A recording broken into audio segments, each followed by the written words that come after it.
Miners won the opening toss. They choose to defer. And Gavin Beckley will kick off to the Aggies. We talk so often about Jason Huntley in the kick return game. He has been so good during his entire career, but he is looking for his first kick return touchdown this year. He currently has 5 career, and the FBS record is 7. And here's the opening kickoff. This one is through the end zone, and the Aggies will start with quarterback Josh Atkins at the 25-yard line. The offense was humming last week, Danny, especially on the ground. A season-high 295 rushing yards 1 week ago. Yeah, both running backs getting in the action as well. So both over 100 yards.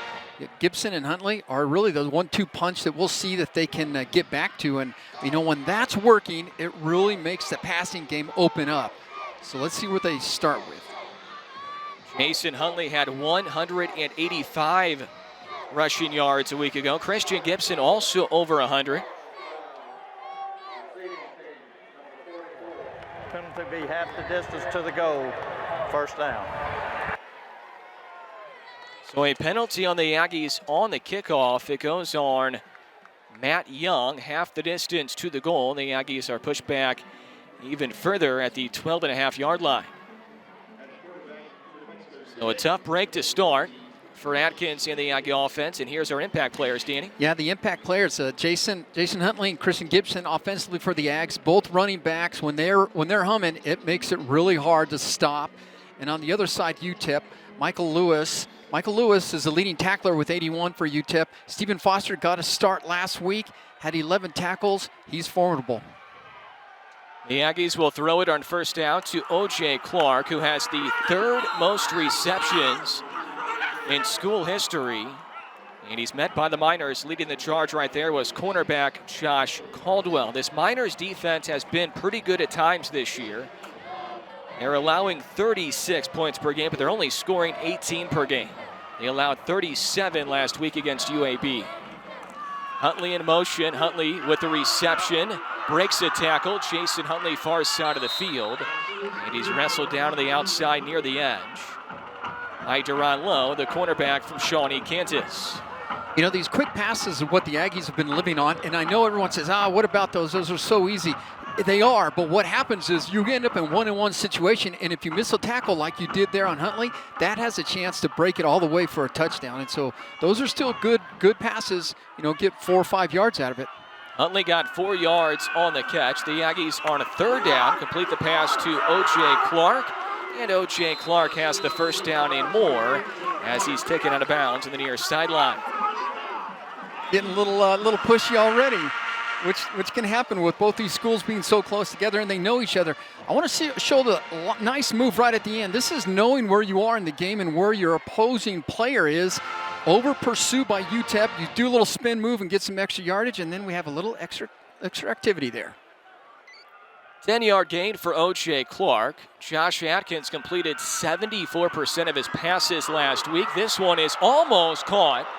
Off the bobble by Tony Nicholson. Could have been intercepted as well. Yeah, when you're a defensive player, here's what happens, that you're always looking for the tip. So when you're the offensive player, if you can't get the ball, the object is to knock that thing down. Now it hit the top.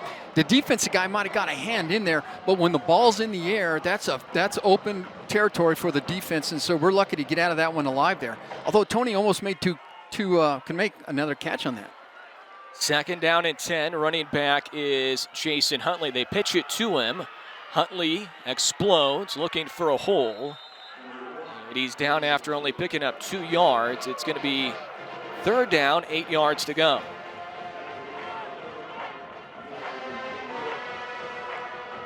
You know, UTEP certainly knows what the Aggies are going to do. They know what Huntley and Gibson can do back there running, so they're going to try to corral those guys and not let them get to the edge, and that's what that last run was. They said, no, you can't have the edge. You've got to run back inside where all our help is. The Aggies need the 38-yard line, and they're going to run it on 3rd and 8. Bulldozing ahead is Christian Gibson. Taken down by Josh Ortega, defensive lineman from El Paso and Mountainwood High School, after Gibson gets 6. And the Aggies will have to punt with it now at 4th and 2. Yeah, it looks like a little run pass option in there, so maybe he saw something where he's going to hand it off, you know, and play a little safer rather than pop up. There wasn't a lot happening from a pass situation, so get the ball, punt it away. Back deep for UTEP is Justin Garrett, one of their wide receivers. Geisler will punt it. Coming off a good week, had a long of 53 1 week ago. That takes a UTEP bounce, and it's down by Jason Simmons Jr. at the 25-yard line. 39-yard punt for Geisler, who's one of the seniors who was honored pregame. The Aggies with 23 seniors honored earlier today. Always emotional, Danny, on Senior Day, isn't it? Yeah, Senior Day is very emotional because what happens is sometimes your parents can't get to all your games, and now here's a situation where your parents come down, they want to send you off, and you want to play hard and good for them, and you want to get a W, so it gets emotional sometimes, but you got to stay within yourself. As we thought would happen, Kai Loxley is the starter today for UTEP. It was a game-time decision, but Doug Martin felt like all week Loxley would be the guy to go. And he is a running quarterback. He's big, Danny. He's 6'4", 210, a senior from Maryland. Yeah, I'm familiar with Loxley. You know, he was spent some time in Albuquerque, and our family had a chance to spend some time with his older brother, Miko. And so Kai, very good athlete from an early age, a good runner, and you have to kind of spy him with a linebacker because he will come out, and if it's a jailbreak, he can't take it to the house. So got to keep him contained. Loxley really struggled last week. He was 0 for 4 for an interception as well before getting replaced by Gavin Hardison. Loxley will hand it off to Trayvon Hughes, who's the featured back for UTEP. They're going to use a couple different backs, but it's Hughes who's the best back for the Miners. Well, from an impact player standpoint, when Aggies are on the defense, you have Cedric Wilcox, who leads the team in sacks, had one last week, and you had Jared Phipps. Phipps had 2 interceptions last week. Let's see if he can't get another one this week. On the other side, Trayvon Hughes, he's their leading rusher, and we'll see a lot of him today. And also Jacob Cowan, who had 5 receptions for 85 yards last week. 2 good players to keep your eye on. This is start number 6 this year for Loxley. He doesn't throw the ball a ton. He's only attempted 137 passes for the year. He'll throw on a 3rd down, almost intercepted. Chance Cook, the transfer from Oklahoma State, got his hands on it, just couldn't reel it in. Chance Cook had his hands right on there, but you run into something. And this is just what happens because you have a safety coming from center field in there, and he's making a play on the ball as he should. And the other cornerback is coming in with coverage, and they just bump into each other. Most importantly, it got knocked away. Mitchell Crawford will punt now for UTEP. So both teams having a punt on their first offensive drives. The Aggies had a punt return touchdown last week from O.J. Clark, and this is a low one. Could be tough to handle. Nicholson and Clark both get out of the way, and it rolls all the way down inside the 25, down to the 24. It'll go as a 48-yard punt for the Australian, Mitchell Crawford. Aggie ball when you come back. It's the Battle of I-10, sponsored by Wells Fargo.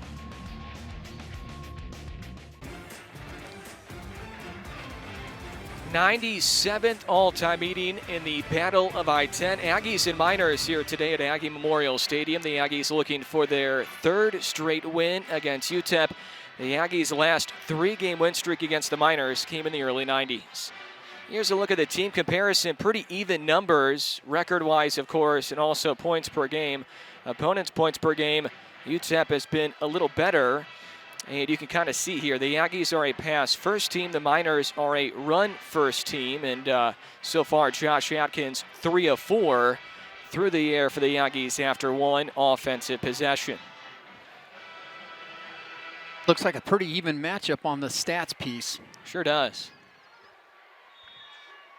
Miners coming off a loss at UAB. The Aggies coming off a win against UIW. O.J. Clark was in motion. Running back is Huntley. They fake it to Huntley. They swing it out for Clark. Good play call there for the Aggies. Clark is across the 30, lowers his shoulders up near the 36. He picks up 12 yards, good enough for the first down. I like this because you end up taking O.J. Clark in motion one way, then you bring him back the other way, and what happens is you end up having a linebacker in a chasing mode. So he was chasing him, you dump the ball out there, and O.J. makes a good little play to get some extra yardage after the catch. Third reception already for the redshirt senior Clark on senior day. Cutting it back to his left is Jason Huntley, and he's upended at midfield.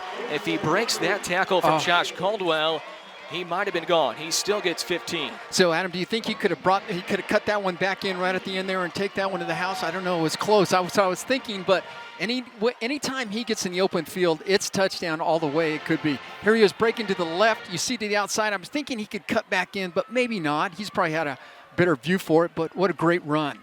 Aggies into minor territory. A pass across the middle is bobbled and then caught. That's Andre Bodison, who got his first 2 career catches last week, and he hauls in an early pass in the first quarter. Yeah, Bodison gets a little bobble in there, hits him on that little post action in there. It's kind of a quick slant, and it's a good pass, a good safe pass, especially if you have a defender behind you. But the defender gets a ball in there and taps it up. It almost got into big trouble, but nice catch. Right back to Huntley. Big explosion. Jason Huntley is gone. Touchdown, 38 yards away. Hey-o, here we go. Last week he had a big, just went off last week. Comes back again to the same thing. Jason Huntley in the open field. There's no one going to catch him. He had one guy to beat. He turns on the jets right here. There's nothing catching him. You can see both those defenders shutting it down because it's not going to happen. Way to take it to the house, Mr. Huntley. Rushing touchdown number 7 this year for Huntley. His 16th career rushing score. Point after from Dylan Brown out of the hold of Luke Wilson, and the senior knocks it through. And the Aggies go ahead 7-0. The All-American back at it again. Had a big game last week with a touchdown.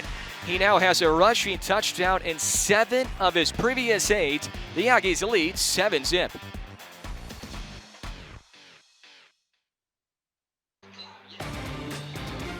The Aggies only needed 4 plays, a touchdown run again for Jason Huntley. 7 now for him this year. He's having a career year, and he had a season high in rushing yards 1 week ago against UIW on 25 carries, 174 last week on the ground. And at the weekly press conference on Tuesday, Jason talked about his performance 1 week ago. I feel like I was more of a doing too much than not enough. You know, it's just trying to get that touchdown, trying to get that spark, trying to get us going. And but it wasn't a terrible game, but I feel like I could have played better. As a team, we got our first win, and that's great. That's huge. We need that. And now that the young guys know what it's like to win, and they can just build on from that. You know, some of the freshmen had never heard of the Wobble song. You know, now that they know what it's like to win, we can go do that again this week.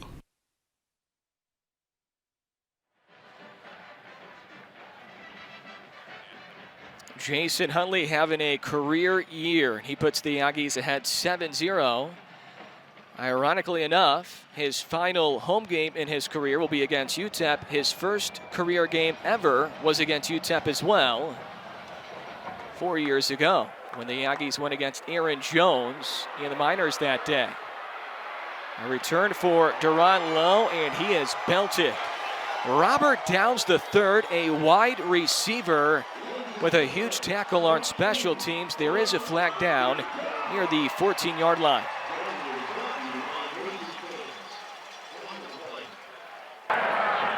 During the return, blocking the back, receiving team, number 20. Penalty will be half the distance to the goal. First down. That penalty on UTEP is on Ray Walters for an illegal block in the back. So this will really send UTEP back even further inside the 5-yard line. They're going to start at the 4, and Kai Loxley will stay in for the second possession as the UTEP quarterback. I sure like that kickoff, and everyone was in their lane. You can see from that replay, that was a great job. Loxley in his own end zone to start. Dangerous territory here for the Miners on offense. They will hand it off And slipping and falling is Trayvon Hughes, a big running back at 6'1", 235. And guess who leads the charge on senior day? Baton Rouge native Javon Ferguson. Javon Ferguson, he's just a tackling machine, man. He gets up in there and just wreaks havoc when he gets in the backfield, and that's exactly what he did. It was a loss of 3 on the play, so all the way back to the 1.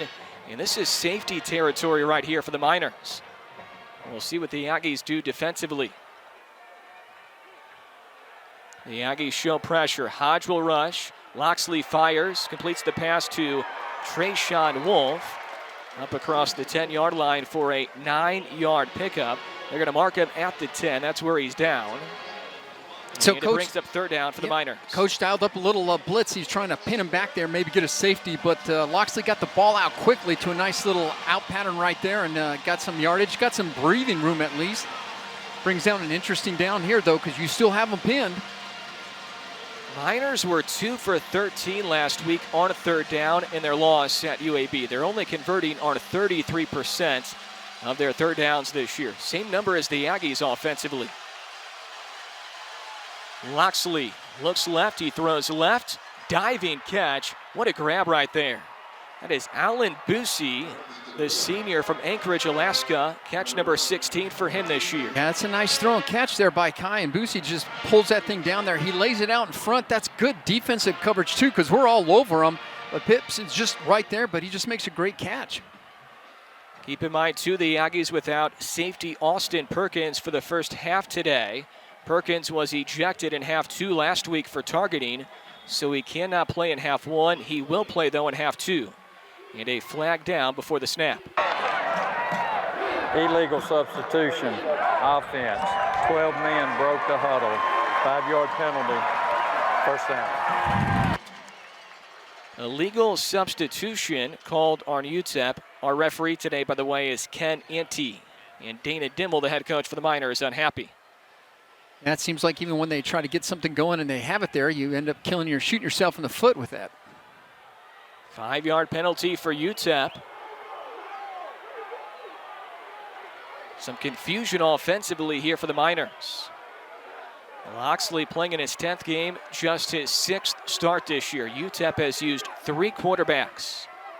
Whistles a pass near side, and met immediately is Kavika Johnson, the local product. The Aggies all over it defensively. Rashi Hodge Jr. having a great year in his first year as an Aggie. You know, every week that we see Hodge Jr. play, he just gets stronger and stronger, and he's just getting a nose for the football. And I think that just shows his comfort with the defense. And when you get comfortable in a defense, what happens is you end up playing a lot better because you're not thinking about where should I go, what should I do, and you just react, and he's a great job there. Josh Fields now the running back for UTEP. They will also use Reynaldo Flores. Local product, El Paso native Dion Hankins, who's been really good in limited action this year, is unavailable today because of injury. So they run it with Fields, and he gets a quality pickup, a first down, as he's pushed out of bounds by Chance Cook. First carry today for Fields, who's from El Paso, went to America's High School.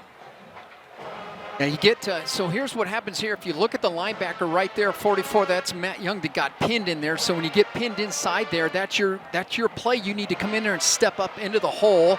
But they had a good block on him, and you get extra yardage when that happens. First down for the Miners. Fields stays in. Miners exclusively out of the shotgun here with Loxley. They fake the jet sweep. Loxley will toss ahead, incomplete, over the outstretched arms of Fields, and it was Shamad Lomax who was moving ahead there in coverage. I think Shamad Lomax could have taken 2 approaches. One is you go after the player and you make a play on him like you just saw, gave him a little shot. Or 2, that ball drifted up there. I was thinking, oh, go get that ball and you could take it to the house, Shamad, but in either case, he knocks it down, an incomplete pass, that's the right thing. But, yeah, that ball just drifted on Kai. That was a fair ball for anyone out there. Lomax 2 years ago, as a flag comes in, had 3 interceptions. Number 84, 5-yard penalty, second down. False start on UTEP, 3 interceptions against the Miners 2 years ago. for Shimon Lomax. And there you see right there at that tight end spot, a little flinch in there.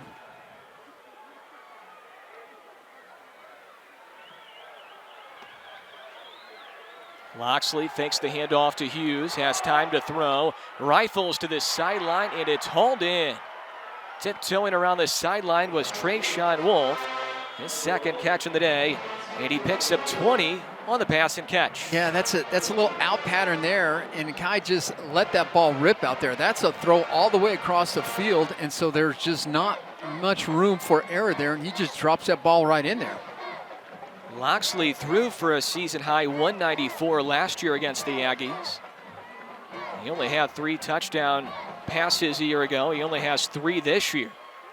They don't throw the ball a ton.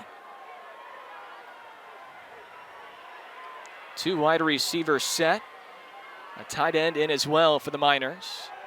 Flag comes in. Loxley, pocket collapsing, has to dive ahead. It's going to be a loss on the play. It looks like Matt Young will get credit for the tackle for loss. You know, not much there. 3 guys out in the pattern, and all 3 were covered and nothing happening. And with everyone in with extra coverage, Illegal protection. formation, offense, 5 men in the backfield. That penalty's declined, second down. You know, even when they keep max protection back there for Kai, there's still penetration. Those big bubbas up front are doing the job that they need to and pushing that offensive line back and really making that pocket collapse where Kai doesn't have nowhere to go, and you can't get comfortable back there when that pocket is in your face. Both teams have been penalized a lot early. The Aggies declare this one.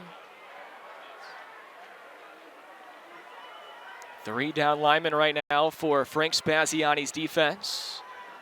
The Aggies will rush 5. Running the football is Hughes, and he's belted by Brennan Davis, the linebacker who's filling in today for Devin Richardson, who will not play because of an ankle injury. A gain of just a couple for Hughes. Yeah, Brennan Davis did a nice job. So the runner ended up cutting back against the grain, and Brennan Davis is over there and just doesn't allow him to get all the way across to the open field. So that's a nice tackle. Miners 1 for 2 on 3rd down today. Once again, 2 for 13 1 week ago. On 4th down this year, they've been one of the best in the country. 13th nationally on 4th down. This is 3rd and long. Loxley drops back to pass. He is nailed, and then it's broken up in coverage. And Loxley was leveled by Ferguson and Wilcox. Good coverage from Phipps. I can't believe he got it off. I can't either. Phipps was all over him, too. It was pretty close in there. First of all, let's see the rush on him. So there he is, Kai, getting set there, and Juwan Ferguson just levels him. Phipps, great coverage, knocks the ball out, nothing doing. It's a great job both on the front rush and on the coverage as well.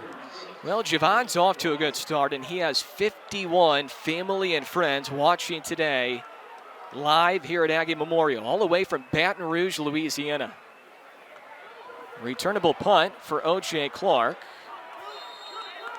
And the Aggies will start near the 25-yard line. 34-yard punt, a low one again for Mitchell Crawford. Okay, Adam, I'm not trying to get a little greedy, but you know, when O.J. touched the ball there, I'm thinking, oh, we got it. We're going to take this one to the house, and almost broke it. Aggies ahead 7-0 on a 39-yard touchdown run for Jason Huntley. Their 3rd offensive possession when you come back.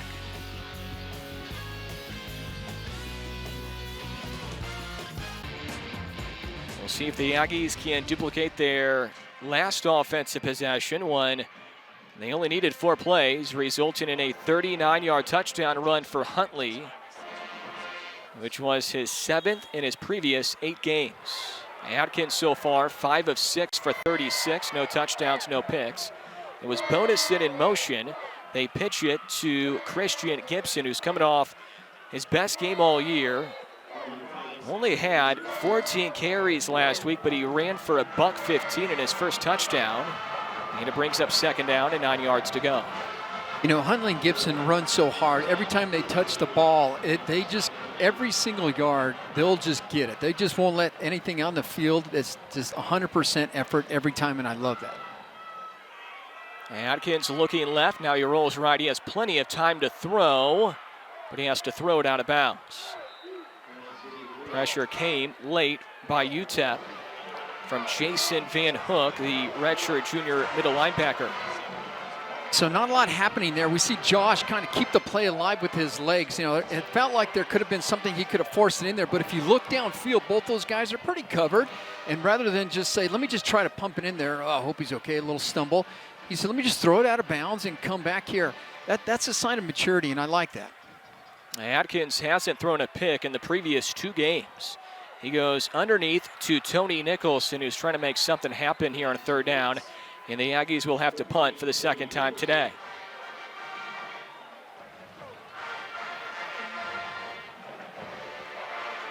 Yeah, that series coming back out of that break there, it just didn't feel like there was a lot happening. It just felt uncomfortable there. Everything's downfield, nothing is open, and so you dump it off, and there's just lots of UTEP defenders there, lots of people to the ball, lots of hats on the ball, and you just have to punt it away. And there's Justin Garrett receiving the punt from Theisler. Garrett calls for a fair catch. It bounces for an Aggie bounce. Juwan Price was right there, and now it's going to be downed inside the 30 by Jared Phipps. So good punt again for Theisler. This one 43 yards for the senior out of Phoenix. You know, that's a piece of the game that we don't talk much about, but punting is important because what happens is it flips the field. So now you're deep in your own territory. Now you end up flipping the field, and now the offense, UTEP's offense, has a long way to go. So it's important to have a good punter that can get the ball out of there, and he did a great job, as usual. Great career. Aggie head coach Doug Martin felt like last week was the best defensive game the Aggies have played all year, and they're off to a good start here today, late in the 1st quarter. Loxley, the quarterback, still for UTEP.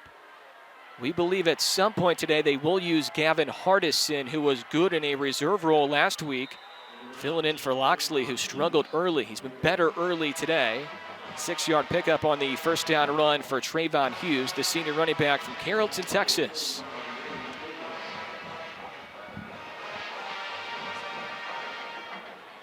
Hughes is an interesting story. He began his career as a running back, then he switched to linebacker. That's how big he is. And he moved back to running back. Made 6 starts 2 years ago at linebacker for UTEP. Switched back to running back a year ago. 235-pound back. Design run for the quarterback, Loxley, who explodes across midfield using his long, lanky frame and the big 6'4" signal caller into Aggie territory. Yeah, I think that's where Kai will really make you pay it. If you don't have, we talked about in the keys of the game, if you don't have anyone spying him, that he can have a jailbreak like this. So Javon Ferguson was maybe the spy guy and got picked up. And so what happens if you pick that guy up, he's into the 3rd level easy, and he's very quick, very fast, and he can make you pay. 28-yard scamper for Loxley, who has more rushing touchdowns than passing touchdowns this year.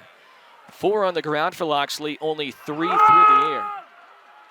This is Hughes again, who pulls some tacklers across the 30. He was pulling Brennan Davis with him. 8-yard pickup for Hughes, who's been getting the bulk of the carries again for the Miners. That's just straight up smash mouth football, right? It's like our offensive line against your defensive front, and if we move you back, and they did these last 2 plays, it allows them to push into the 2nd and 3rd level and get some extra yardage.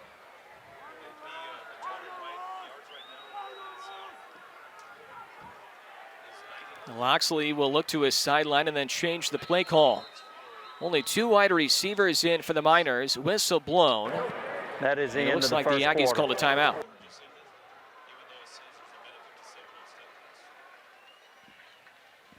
Timeout was called. The Aggies did not like the look, and we'll break. Check that. End of the 1st quarter. End of the 1st quarter. 7-0 Aggies here in Las Cruces. 60-degree afternoon here in Las Cruces at Aggie Memorial Stadium. 7-0 Aggies at the end of 1 quarter. Miners are driving, though, after a 28-yard run by Kai Loxley. And today's game is sponsored by Wells Fargo. Your thoughts on that first quarter, Danny? Well, all's good defensively except for 2 big plays, the last running play and then the jailbreak from Kai Loxley. Other than that, we're really doing quite well offensively. We got it going early on, and then late in the first quarter, we kind of stalled a little bit, but need to get back on offense and see what's clicking there. But a good game so far. Loxley using his legs so far to help out the Miners offensively. 28-yard run just moments ago. Trayvon Hughes, 5 carries, 14 yards. Loxley designed to run again, looking for a hole, and he's upended in the Aggies secondary by Chance Cook, but he still gets 7. He's big, he runs well, and he has been a really good running quarterback his entire career for the Miners. Yeah, he's a tough runner, especially gets to open field, and he's sitting there patiently seeing what happens in there. And I know from a linebacker standpoint, we had a couple guys really step into the hole as they should, and he waited for that to happen, and he stepped around them quickly. So he's being very patient in there.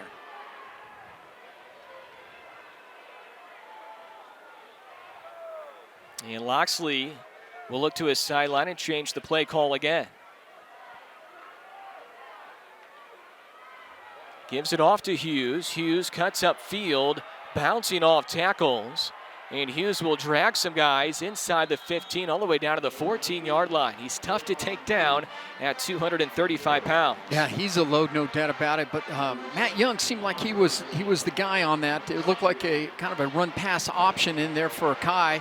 And you could see it coming to your left side of your screen there. And Matt just kind of over-pursued or went over top, and he cut underneath him for some extra yards in there. So Matt just slows down just a hair. He'll be ready to make that tackle right there, but got positive yards, so here they are. Got to dig your heels in. Miners had only 93 total yards of offense in the first half, and a big bulk of that was on the 28-yard run by Loxley. Trayvon Hughes will stay in to Loxley's left. Loxley will run right, not much there. The Aggies able to read this one. And once again, it is Javon Ferguson who leads the Aggies defensively for the tackle. Currently, Javon Ferguson 5th nationally in tackles per game. He had 111 coming in. No, that's last year had 132 tackles on the year, so he's got a few more this game and another game to see if he can get that 132 mark. But in any case, those are big numbers right there.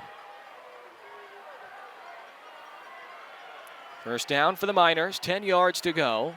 They need the 1 to get a first down. They are at the 11.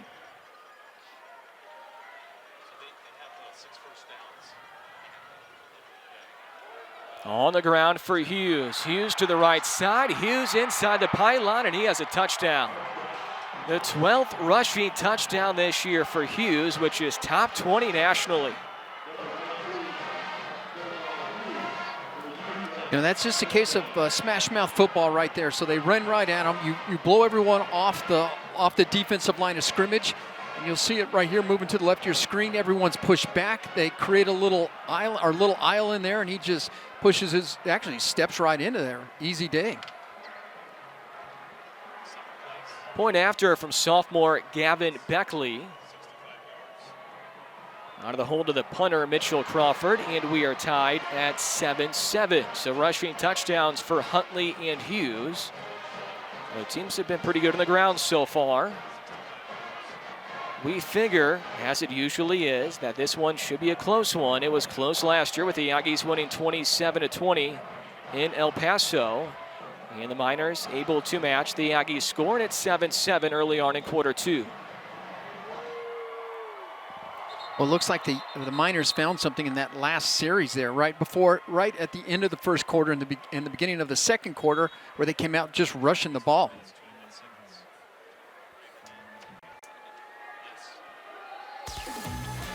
This was 1 year ago in El Paso. It was the first career start for Josh Adkins. Loxley was the quarterback then as well for the Miners, and this was a scoop and score for Malik Demby. The Aggies got a defensive touchdown, and it was a close one all day at the Sun Bowl. 27-20 the final score.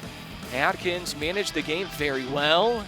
He only had to throw 18 passes. This was a touchdown catch by then senior Royce Caldwell. And Adkins led the Aggies to a victory in his first collegiate start as a freshman. And now he gets his second taste of this rivalry here today. The Aggies will get a return on the kickoff. Former All-Big 12 punt returner Tony Nicholson on the kickoff is up near the 30. There's some extracurriculars after the kickoff, and the officials will separate the two teams, and the Aggies will start just inside the 30. They're going to mark it at the 29-yard line for the Aggies' offensive possession. Well, Adam, let's see if the offense could get something going to find that rhythm that they had from the early first quarter. I'm not sure what changed. I'm not sure if there was any. We'll keep an eye on the defense and see what adjustments they made. But let's see if they can get something happen. It's important that Josh doesn't try to overachieve and do something to counteract that score they just had here, but just stay within himself and move it down the field. They will go to Jason Huntley, and he runs right into 3 or 4 Miners.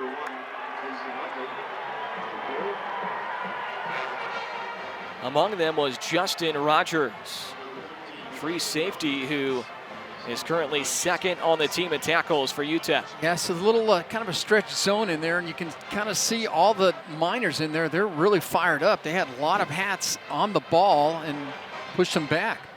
They actually picked up Jason Huntley, it looks like. Huntley explodes through a hole. Jason Huntley to the far side of the field. He's into Miner territory. It's a foot race for Huntley, and he's drug out of bounds by Michael Lewis, the star senior safety who saved a touchdown. Wow, that's the only thing I can say. You know, coming off a play where you're stuffed or you actually push backwards, here's a case where you pour it up in there and you cut back against the grain and takes it to the outside, and once he's in the open, it's a foot race and he's off to the races. Another big day for Huntley. 57-yard run for Huntley, his longest this year. His previous long was 56. The Aggies will go to Christian Gibson. Not much there for Gibson on the first down carry. Big day for Huntley. Big year for Jason Huntley, who is finishing his college career strong. And now he's going to get a breather as he heads off. He was a wide receiver in the previous play, and Gibson will stay in as the tailback. Ball is at the 13-yard line. Atkins sacked. He's dropped by Ortega. Josh Ortega with his second sack this year. Young man from El Paso, Montwood High School.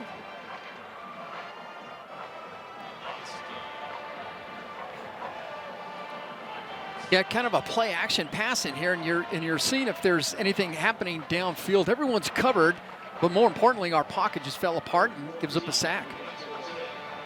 All the way back to the 18-yard line. Third down, 14 yards to go. O.J. Clark can't break a tackle at the 14. If he does right there, he maybe would have got the first down. We'll see.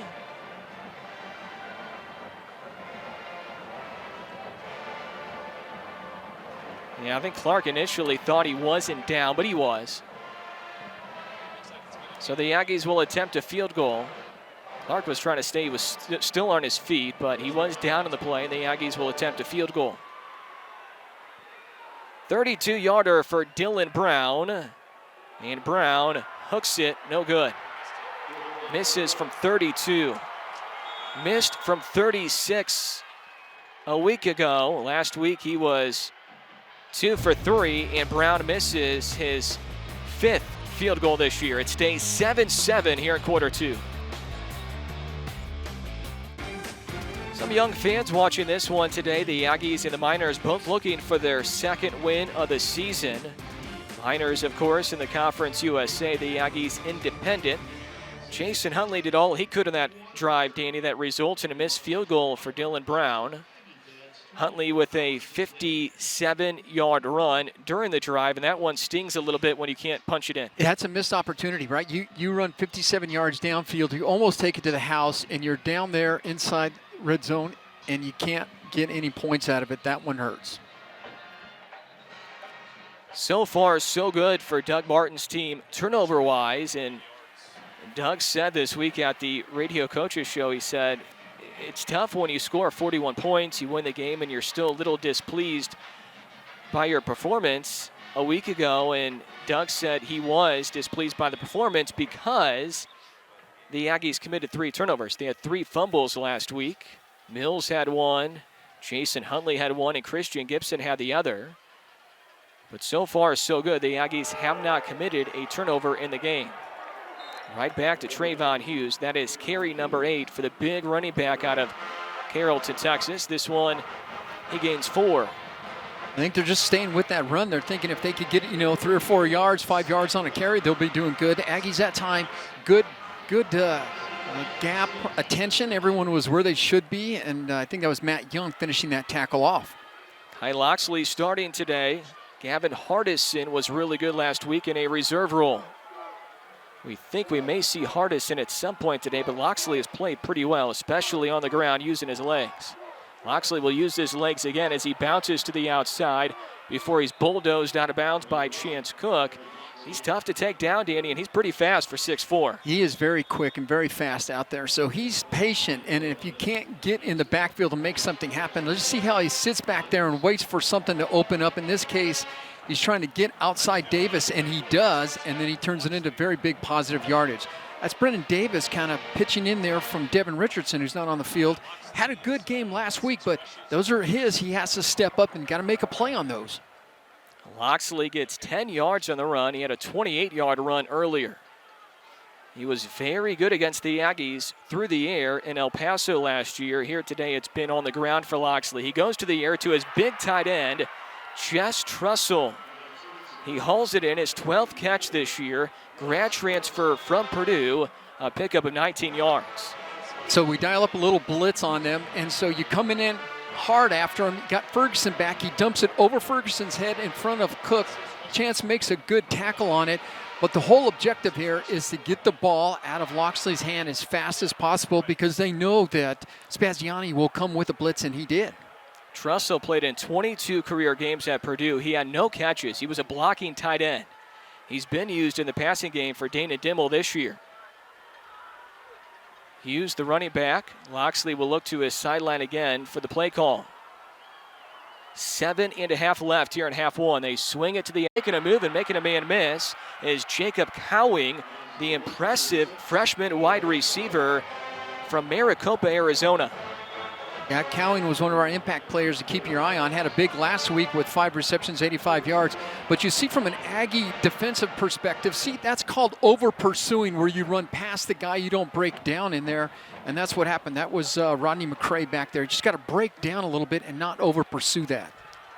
14-yard catch and run for Cowing, his first reception today. And here is Hughes, taken down from behind by Roy Lopez, his first tackle this afternoon.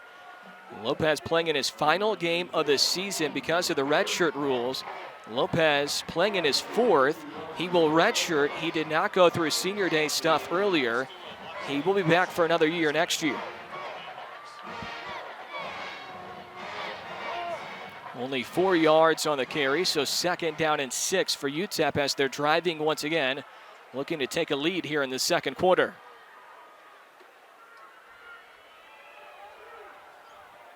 Loxley will wait for his blockers, waits for a hole. He is speared by Rodney McGraw and Javon Ferguson, but it's a quality pickup again, and it's good enough to move the chains for Loxley and UTEP. Yeah, that's just patience in there on those plays where you're just having a zone blocking up front, and you're looking for any hole, and so he's patient. There's zone blocking up front. He sees one hole. We have linebackers darting into the gap like they should, but he's able to just sneak around them. He's just kind of shifty like that. Tight end Trent Thompson is in. He's used as an H-back here to block for the running back Hughes. And there's nothing there on the run for Hughes, but he's trying to get a couple extra, which he does, up to the 20. He stayed on his feet, and instead of no gain, he gets 2.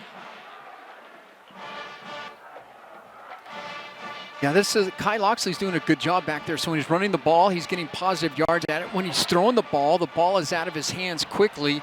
Last week, he had an interception. Maybe that kind of what Coach said, let's try something different. This week, hadn't thrown the ball too much, but when he has, he's thrown it quite well. New running back is Reynaldo Flores, who only has 9 carries this year, sophomore from El Paso. He's to the left of Loxley. H-back to the right of Loxley is Thompson. Big 255 sophomore out of Houston. Loxley going for the end zone. Incomplete. Threw it behind him. Looking for Cowing. Cook and McGraw are right there in coverage as Rodney says, nope, not over here. Yeah, that had nothing but disaster written all over it. Had a lot of pressure on Loxley too, and anything that's going to take some time, I think the Aggie defensive line and any blitz that we have coming is going to get to Loxley. See him right there, push all the way back in there. Great coverage. Almost picked off if he wasn't just running so hard past that thing. The ball was certainly thrown behind. UTEP 3 for 16 on third down the last 2 weeks, including this week. Third down, 8 yards to go. Aggie fans into it. Good crowd today for a late November rivalry game.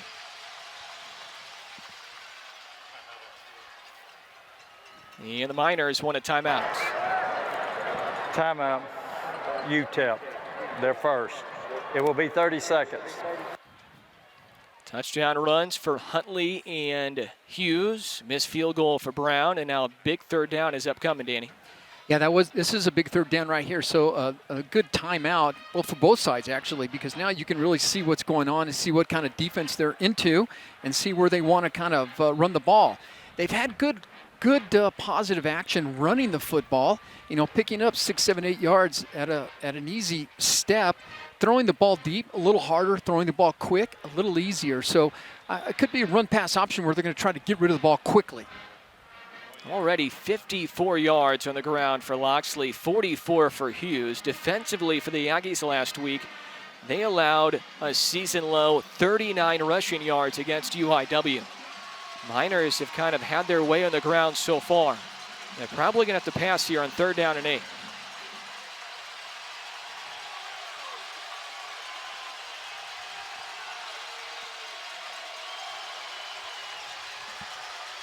Play clock is under 10. Loxley looks left, fires left, hauled in. Cowing again, but he will be short by about 3 yards of the marker. So now we'll see Gavin Beckley try to give the Miners a lead after Aggie kicker Dylan Brown missed from 32. Lots of pressure on Loxley that last play, and he had to get rid of the ball quickly, and just not enough for that first down. Beckley, only a sophomore from McKinney, Texas, 9 for 10 this year. His only miss came from 47 early on this year in Lubbock at Texas Tech.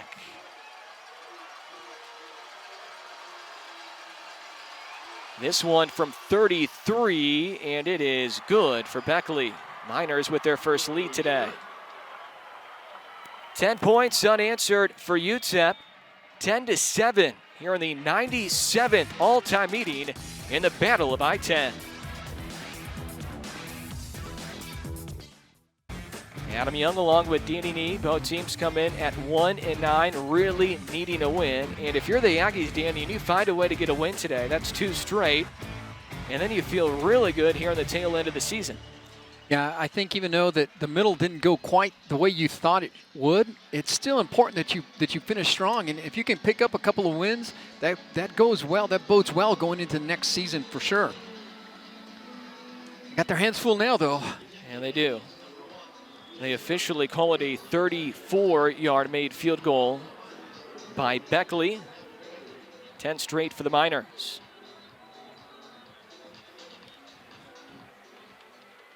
Nicholson got a return earlier. They're trying to kick it away from Huntley, and they do so again.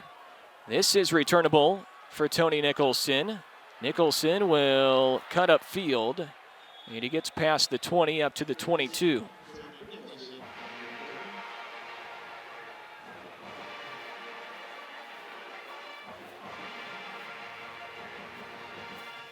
Adam, I almost want to say, let's see if the offense can get something going. But the last series, they got something going. You know, they ran it one time, nothing. Then they broke Huntley for 57-yarder.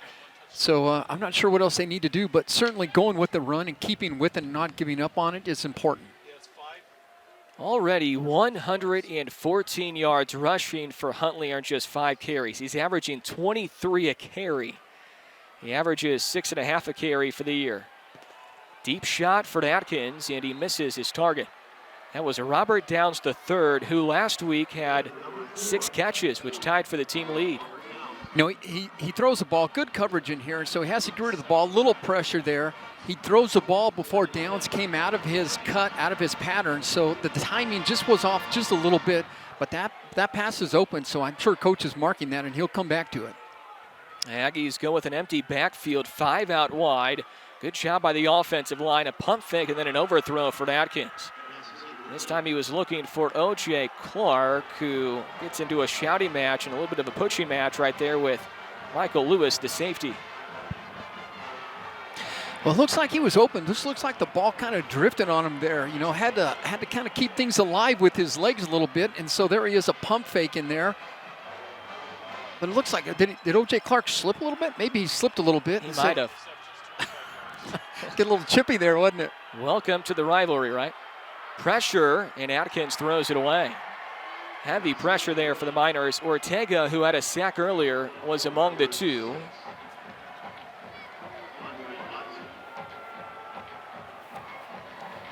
Well, interesting that the Ags came out after running the ball so well and coming out with 3 passes straight away.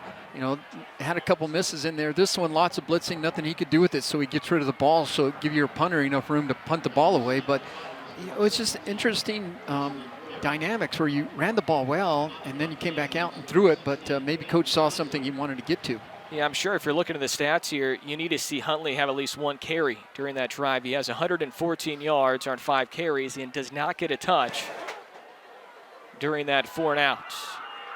Justin Garrett will haul it in, breaks a tackle,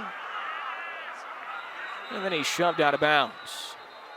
But it will be good field position for UTEP near midfield, and we get some pushing and some shoving on the Miners sideline, and the Miners coaches will get things under control.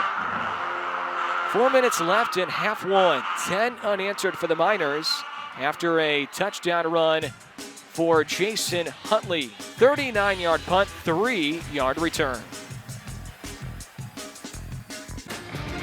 Aggies looking for their 3rd straight win against the Miners. 41-14 home win 2 years ago. 27-20 road win in the Sun Bowl in El Paso last year. Now this year, the Aggies trying to make it 3 straight wins. And Aggie head coach Doug Martin spoke about the winning streak the Aggies have in this rivalry into today's game. You know, the New Mexico and the UTEP games are always one of our main goals for every team. So that's preached around here from day one, and I'm sure it is their place too. So, you know, that's the way rival games are, and it's always big. So, you know, for our seniors, this could be the 3rd win against UTEP, and that would be huge for a senior class. I don't think there's many senior classes at New Mexico State that have ever done that. So, you know, they got a chance to do something really big here.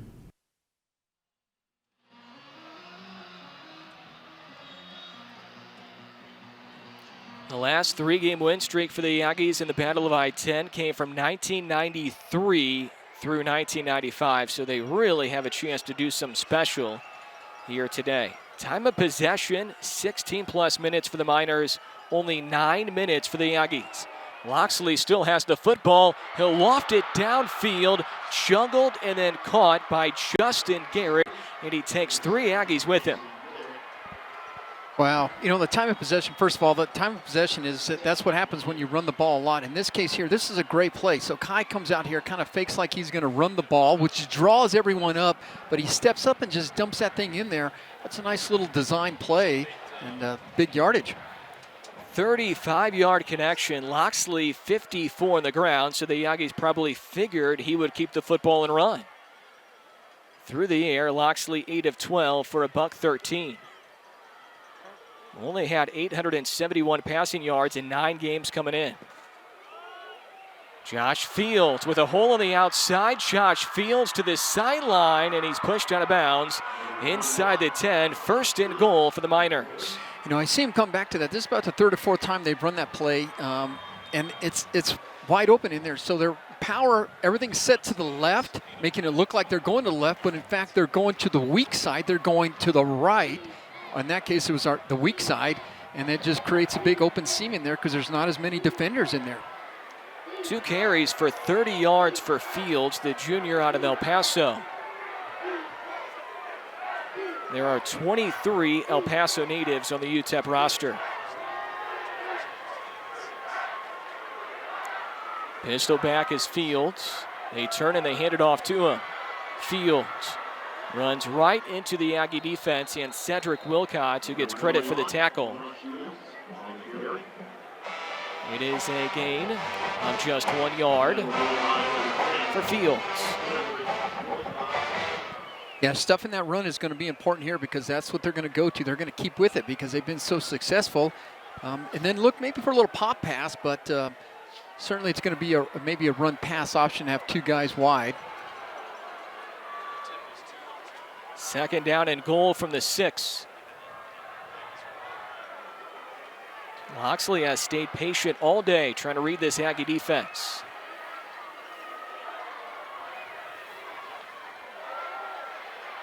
Trayvon Hughes dragging the Aggies with him.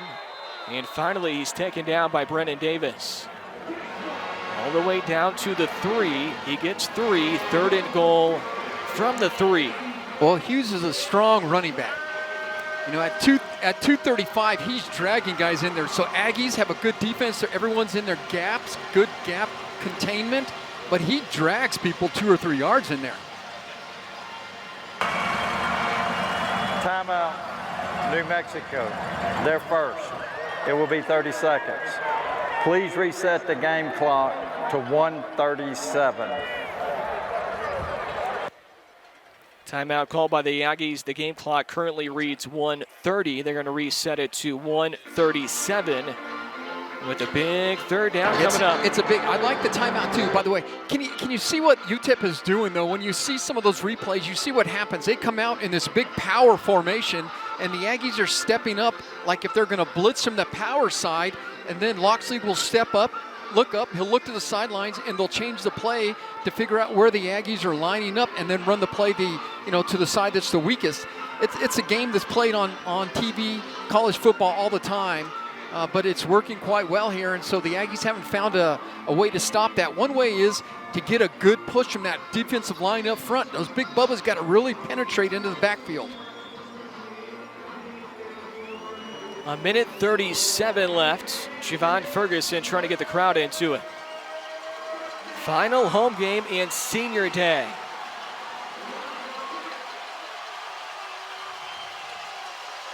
Trayvon Hughes to the left of Loxley. Wolf and Cowing top side of the screen. Bottom side is Busey at wide receiver. Loxley fade around, batted away. Shimon Lomax in coverage. And that's great coverage right there by Shimon. There was nothing happening. He was all over him. I don't think their UTEP guy was asking for, hey, I need something there. Got a little pushing and shoving, but there's nearly not. And so Lomax had great coverage, turns around, easily wipes that ball away with his left hand. That's a great stand right there for the Aggie defense. Well, Loxley's going off the field, but I think he wanted to stay out there and go for it on 4th and goal from the 3. Instead, the Miners will have to kick a field goal. And this really bites if you're the UTEP offense when you were yards away from going ahead by 10. Looks like Lomax got a little limp there. Hopefully he'll be okay and get back on the field.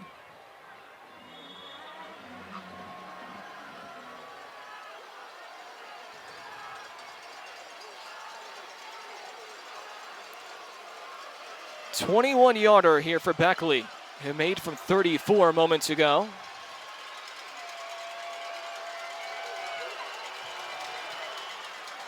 And the kick is good. So 2 made field goals in the quarter for Gavin Beckley.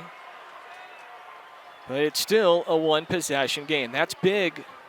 That stop there for the Aggie defense, holding the Miners to a field goal, Danny. Yep, and then we got it was a good stand defensively, and it is just a 1-possession game. It feels like it should be a lot more, but it's not. It's just a 1-possession game. But there is a flag on the play as well. There was something after. I don't know if something was going on, but there's the flag. There's the flag. After the play, unsportsmanlike conduct, UTEP, number 15. The penalty be enforced on the kickoff. Never saw it. But what that does do is that'll hopefully give the Aggies a little bit of better field position with 124, 129 left to be able to make a 2-minute drive, see if they can put some points on the board here.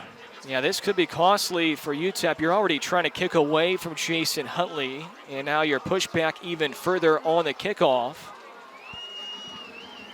A lot of penalties on both sides today.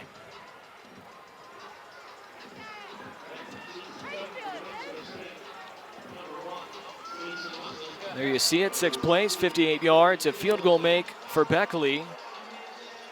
13 unanswered now for the Miners, but the Aggies with a lot of time left to score late in the first half. Remember, the Miners won the toss today, but chose to defer. And not good news for the Aggies. Shamon Lomax is heading to the Aggie locker room.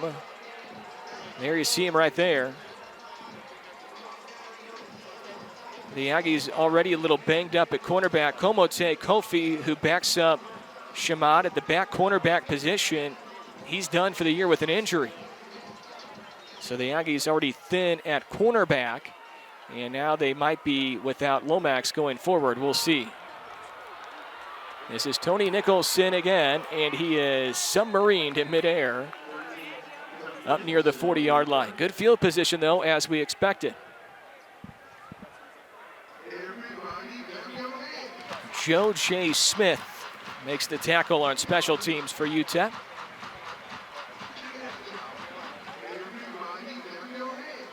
What do you need to see here from the Aggie offense, Danny? Do you need to feed Huntley more? You do a little bit. You got to know where you are in the clock, right? So you got a minute 29 left, or 24. You got, some time. You have some timeouts, but you also have to run the ball a little bit, so you're just not going to go 3 passes and turn it over if you don't complete them.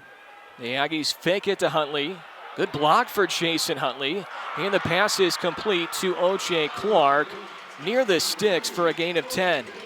Now, we talked about Kai and how calm and collective he's in the backfield. Josh, lots of patience in there, right? People falling down all around him. Look at him canvassing the field, looking at his first, second, have someone crossing across the field there. Enough composure, makes a great pass. Empty backfield. Huntley is in at wide receiver. Incomplete. Bobbled and dropped by Tony Nicholson. Right there in coverage was free safety Justin Rogers in a one-on-one situation. It doesn't usually happen that way where it hits both his hands and he doesn't pull it down there. You take a shot. I like taking a shot. He has him beat. He's got him. The ball's over top. That's a great throwing ball right there. He just can't pull that in. 2nd down and 10. The Aggies will run it with Huntley. He gets a big burst down the far sideline. He's gone again. Jason Huntley, the All-American. 2nd rushing touchdown this afternoon. Hey, here we go.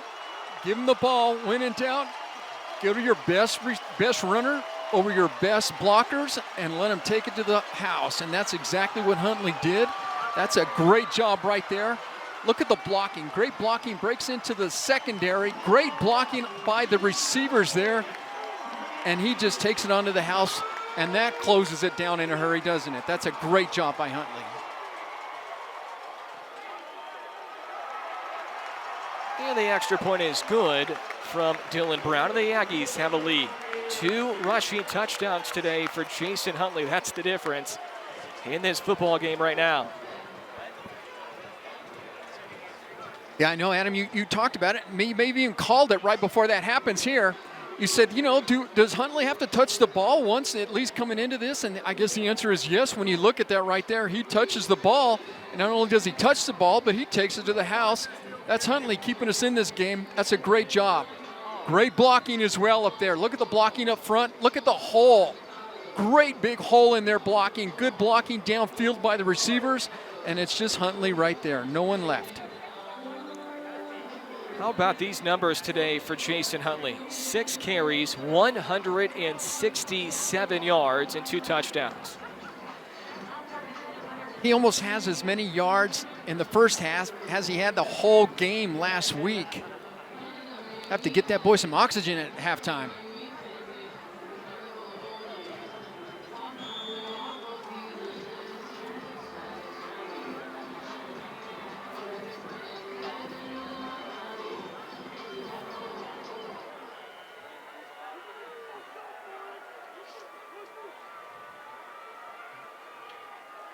Kickoff from Dylan Brown with under a minute left here in the first half, and this one is through the end zone. Danny, you're not on Twitter, are you? No. So on Twitter this week, Jason Huntley said, I'm thinking 210 yards and 3 touchdowns for my last college home game. I think he was selling himself short. He's well on his way to 210 and more than 3 scores. Let me just say that's awful big to think that way, but maybe that's what you have to do. You have to think big, and those are big numbers, and he's putting them up there. The thing about scoring so quickly, you always want to score, but you're still leaving UTEP with 55 seconds on the clock here, so defenses have to hold their ground as well.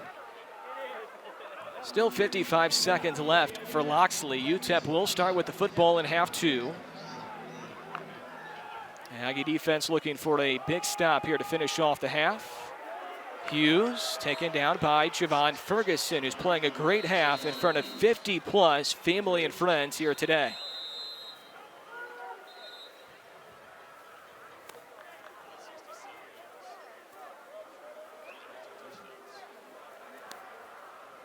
Here's a defense, every gap contained, nothing happening in there. Ferguson makes a great tackle, and what finishes off a great tackle right there is you pull both legs in and you hold on tight. He's going nowhere no matter how big and strong you are, and they have big, strong running backs. Javon Ferguson has just got it going on. 4-6. Civil engineering degree, full-time student, big numbers tackling. What a great career. He spoke a lot the last 2 weeks, Danny, about consistency, and he said that's what I've been preaching the last couple of years, is just trying to be consistent in practice every day, and then it carries over to the football field, and he has been Mr. Consistent this year. If you know Javon Ferguson, you know how good he is on the field and how great he is off the field, too. He's been a great ambassador for this program the last 4 years. Trying to leave a legacy, and he's doing that for sure. He talked a lot this week about previous linebackers in this program like Dalton Harrington and Terrell Hanks, who really left a legacy. And he's trying to do the same for future Aggies and future linebackers like Devin Richardson and Rashi Hodge Jr. in this program. You know, as we've talked before the game, Adam, our linebacking core is one of the most impressive group that I've seen. Our defense in general has done really quite well, but the one group that has really stepped it up this year, I think it's our linebackers, without a doubt. Devin Richardson, Javon Ferguson, Rashi Hodge, those guys will put the leather to you, and I am so impressed by them.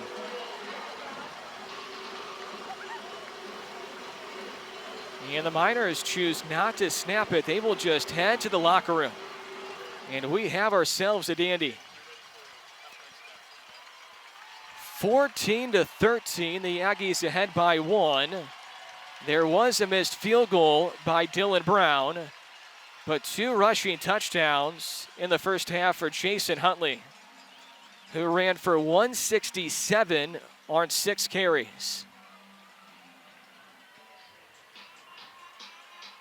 252 yards of offense for the Miners, 222 for the Aggies so far.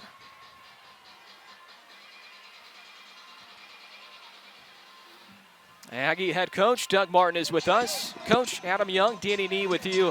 How about Jason Huntley in the first 30? Yeah, he's playing well. You know, we managed to get a couple of creases. Big thing, Adam, is they're really loading the box on us in the running game. We got to start completing some passes so we can keep that running game alive. Hey, Coach Danny Nee, defense doing their job. Great defense there. Javon Ferguson having another blowout great game. Yeah, they're doing a good job down the red zone, holding them to field goals. You know, what we need is some turnovers. You know, we've been close. We got to get a couple to help us. All right, Coach, good luck in half 2. Guys. Aggie head coach Doug Martin, his Aggies ahead 14-13, looking for their 3rd straight win against the Miners. Halftime comes your way next.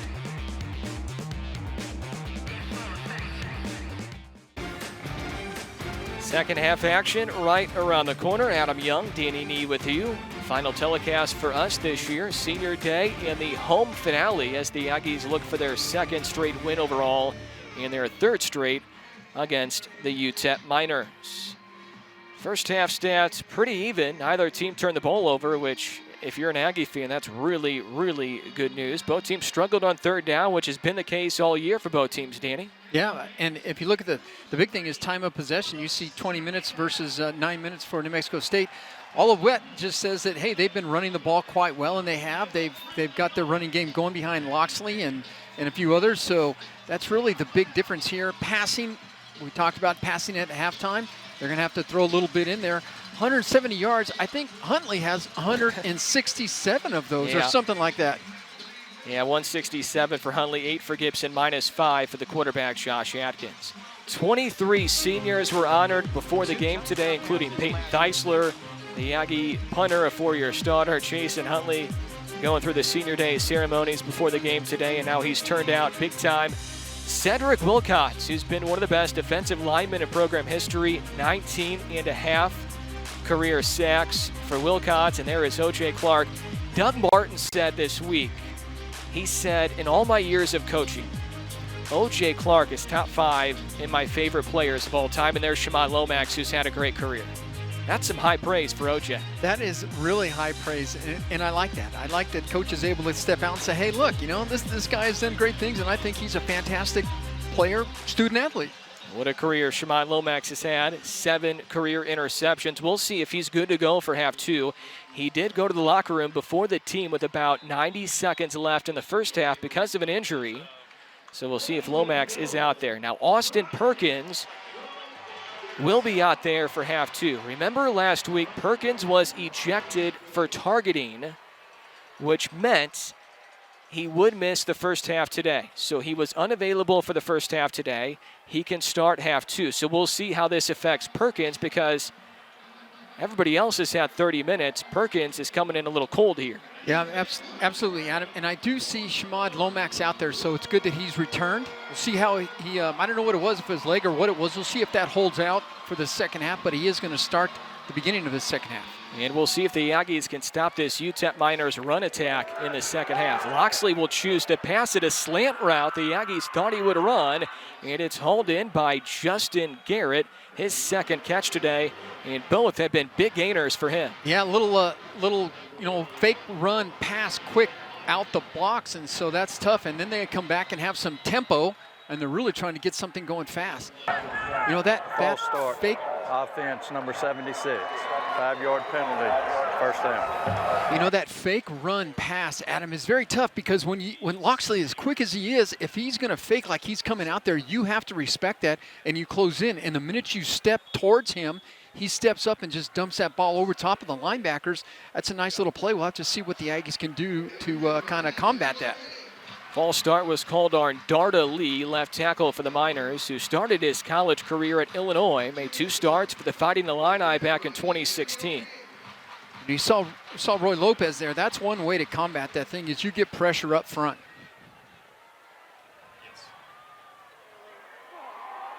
Loxley throws, tight end Jess Trussell. The Aggies clearly confused right now whether Loxley's going to run it or throw it. He has the Aggies on their heels. And that's a run-pass option in there. It looks like he's getting up a little slow. But that pass was wide open. There was no one left there. So here he is coming up there, faking the run. There's the 2 linebackers you saw on the bottom left of your screen, which left your tight end wide open, no one left. And there he is, Perkins coming back. The second half makes that first tackle. Not sure how he got tangled up in there, but something. Second catch today for the Purdue grad transfer, Trussell, who heads off. That one picks up 24. And the Miners moving the ball just fine to start this half. The Aggies led 7-0, then the Miners led 13-7 before a late touchdown run by Huntley again. Motion man is the freshman Cowing. Running back is Trayvon Hughes, and Cedric Wilcox stuffs him on the Aggie D-line. Cedric comes in there, and he's got those. We talked about his long wingspan before, but he reaches out there and holds on. And you see him here from the right of your screen come across there. Makes a tackle, assisted there by Mr. Young. Great job right there, and you're still getting a little pushy out there with Brennan Davis. Matt Young last week had 1.5 tackles for loss and 1.5 sacks. He's been outstanding the previous couple of weeks. Loxley 10 of 15 through the air, 158. On the ground, 61 yards, 8 carries, an average of 8 per carry. And then you also have Hughes to worry about as well. So it's Loxley and Hughes who are both running the ball very effectively against this Aggie defense in the first 2 quarters plus. It's a cat and mouse in there, right? So you come out there in a defense, your set defense, they come out in an offensive look. They look back to the sideline, see if they can make adjustments. They make adjustments. Aggies make adjustments. Now it's a chess game to see who's going to make the first mistake. And the first mistake can cause you a touchdown, so you have to be careful. 3rd down, the Miners need the 25-yard line. This is interesting territory right now for the Miners if they do not convert here on 3rd down. They've struggled on 3rd down today. Reynaldo Flores, the seldom used running back. He's going to finish well short of the 1st down. Flores with his first carry today, just his 10th this year. He's also from El Paso. Well, good pursuit there, but we also had Jared Phipps who comes screaming in there, and he almost gets taken out by his own guys, but he is really setting the edge to not let them get to the outside. He gets the whole traffic that just runs over him, but he makes a great stop. He's going to cause him to kick a deep field goal in there. That's a great stop by Jared. This will be a 47-yarder for Gavin Beckley. His long so far is only 46. He's missed from 47 this year. That's his only miss. The kick for Beckley, no good by a mile. His second miss from 47. The other was against Texas Tech early this year. So he's only had 2 misses, both from 47. And it's Aggie football when you come back to Aggie Memorial.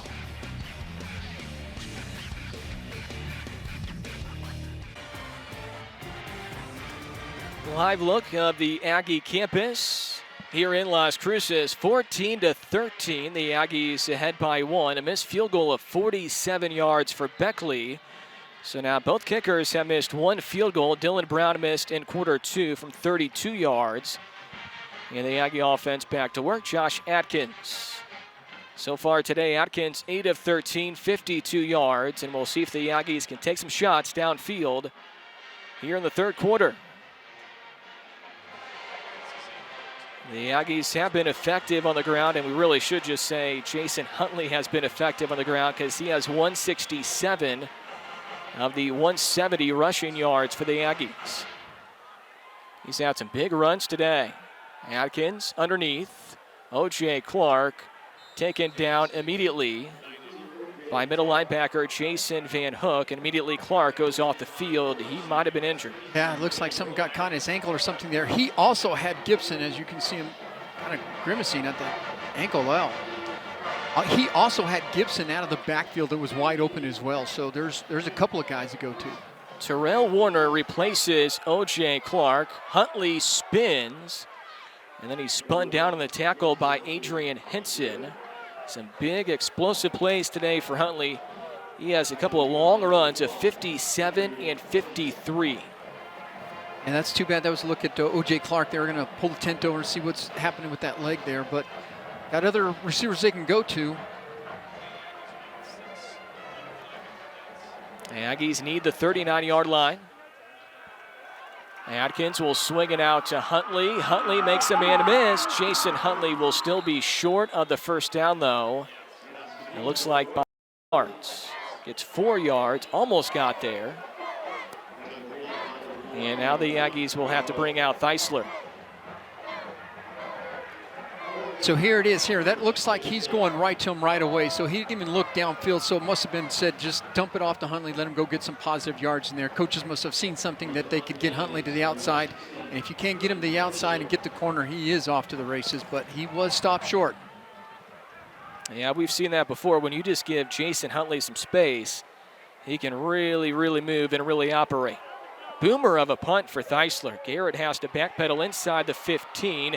Garrett down the near sideline, stays on his feet, and he's wrestled out of bounds in front of the Aggies sideline by Jawan Price, a future potential start running back who's making an impact in year 1 in special teams. 14-13 Aggies early on in quarter 3. 14-13 Aggies here today in the Battle of I-10 on a senior day in the home finale. Javon Ferguson playing well on senior day with a team-high 8 tackles. Today's game is sponsored by Wells Fargo. During the Theisler punt, Rodney McGraw went down with an injury. O.J. Clark also went down earlier, about a minute ago, during the Aggies' recent offensive drive. So they're dropping like flies right now. McGraw is in the tent, Clark out of the tent. We'll see if O.J. can stay in the game. Previous punt was a 51-yarder by Theisler, a 17-yard return for Justin Garrett. That was a boomer of a punt, and we had good coverage there, but he was able to shake a couple tackles, so they got some positive yards out of that, which puts him in decent position. Still would have had him pinned, but that was a boomer of a punt. You just saw Miners' second-year head coach, Dana Dimmel. This program has really been struggling, just 2-32 since 2017. Dana Dimmel 2-20 as the head coach. His quarterback's a senior, Kai Loxley. It was a game-time decision for Dana Dimmel. Doug Martin said all week they're going to go with Loxley. He figured they would, and Gavin Hardison, who was great in a reserve role last week, has not been used yet for UTEP. Loxley has played well. And he's played well for the second straight year against the Aggies. He threw for a season-high 194 in El Paso against the Aggies last year. He gives it to Hughes. Hughes gets to the second level. Rashi Hodge Jr., among others, on the tackle. And he's a load, right? Even when you're there and you feel the gap and you come screaming in, he's dragging people for an extra couple of yards in there. Hodge will hit you as hard as any Aggie will hit you. Have a guy right there underneath. Cedric just couldn't get a hand up there on him, but that's tough. I see that Simmons is in the game, and so that's good. Yeah, Simmons in for Rodney McGraw, who is in the medical tent. By the way, Loxley 61 on the ground, 158 through the air. Former JUCO All-American drops back to pass. He's pressured by Cedric Wilcox. He gets rid of it. And he completes the pass to Trayshawn Wolf. That's a good completion by Kai. Cedric had a great rush, had a little great spin move, and he's got those long arms we talked about, was in Loxley's face immediately, and he was still able to get the pass off there. Big third down right here. They get a yard on the completion, which could turn out to be a big yard here on third down and short.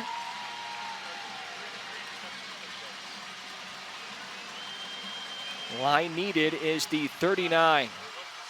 3rd and 3. Miners 1 of 6 on a third down. Loxley rifles a pass and completes it again to Wolf, who spins loose.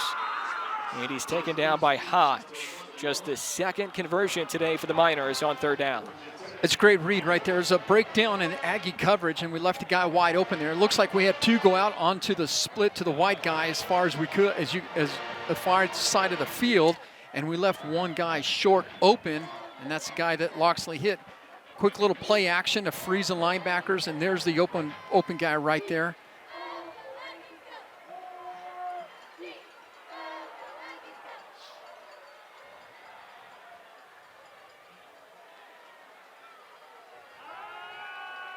Loxley rifles it out of bounds over the head of freshman Jacob Cowing. He's known for his legs, Danny, but he has a really good arm. He's got a great arm. We saw him complete some passes in the first half that were great across the field passes. In that case, I think he just wanted to throw that ball out of bounds because there was nothing you could do with it there. Everyone was covered, nothing happening. I think part of what the Aggies need to do is keep that pressure up front. So as long as there's good pressure by the defensive line, it doesn't give Loxley enough time to sit back there. And we don't want him to get too comfortable because he can make you pay. Loxley's father, Mike, is currently the head coach at Maryland, had a brief stint as the head coach of UNM up the road in Albuquerque. Also the former offensive coordinator at Alabama. He goes underneath. Catch is made by Kavika Johnson. Second catch today for the former Mayfield Trojan from Las Cruces, who was a great high school quarterback, Danny. Yeah, it's another great call right there. You have defenses that are going to get Loxley, so they were on the attack, and part of the attack meant that they let him pass and they dumped the ball over top for a screen. Great play call. Makes it interesting. 3rd and 3 for the Miners. Just inside midfield into Aggie territory. Running back to the right of Loxley is Josh Fields, who only has 3 carries, but he's gone for 31 yards. And a timeout is called by UTEP.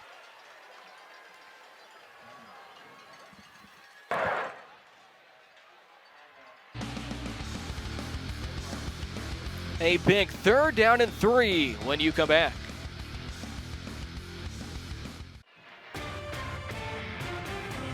Aggies looking for their 2nd straight win in a late November matchup here with the UTEP Miners. The Aggies and Miners meeting in November for the first time since 1969. Time now for New Mexico State student athlete to the game. And today we recognize Josh Atkins from Aggie football and Ocean Stevens from Aggie cross country. Josh, a 392 student, majors in finance. Stevens, a 360. She majors in kinesiology. New Mexico State University. Be bold, shape the future. So not only does Josh Atkins know this Aggie offense like the back of his hand, he's also a 392 student majoring in finance. Roy Lopez is a senior, but not going through senior day festivities because he's going to redshirt, taking full advantage of the new redshirt rule where you can play in 4 games and still redshirt, and Roy missed a ton of time this year due to injury. 3rd and 3 for the Miners. We'll see if Lopez can potentially stop the run here, Danny.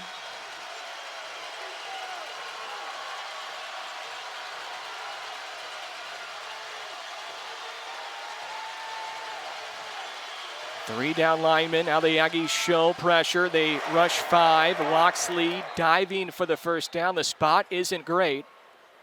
He might be short. He was lunging, but apparently his knee was down first. Man, that's going to be a close one there. So here we go. We dial up a blitz because we know that something's happening quick because they only need 3 yards. Loxley has the ball. He's a good runner, and he's slippery. He can slide in there. We'll see on the mark here. And that's Brennan Davis on the tackle there. So he's stepping in where Richardson's hurt. He's playing a great game. Played a great game stepping in last week, and he's doing quite well up there now. They're going to measure.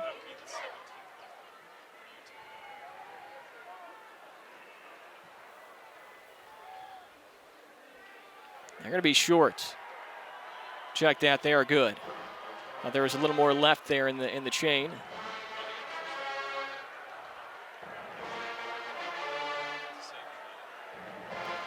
That's a big 3rd down for them.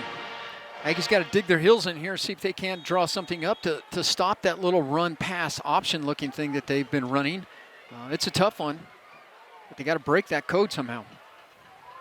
Dana Dimmel was calling for a first down all the way. He thought they had enough, and they did. 7 minutes left here in the 3rd quarter. Loxley back to throw.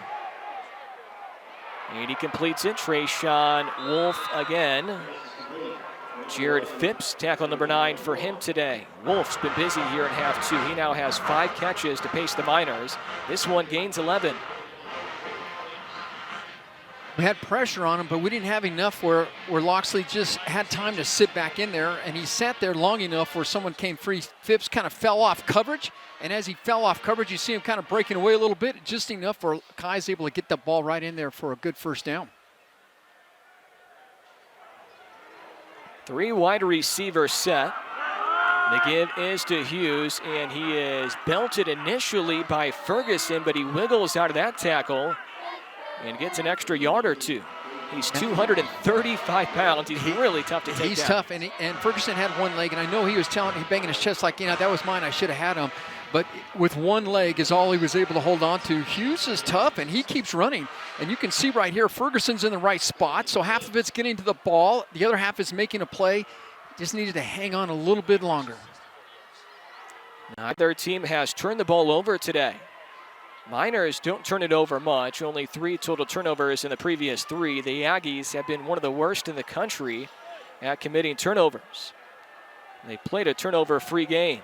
Loxley whistles a pass, far side of the field to Kavika Johnson, who came in, Danny, with only 6 catches in 10 games this year. Today he has 3 in his former hometown.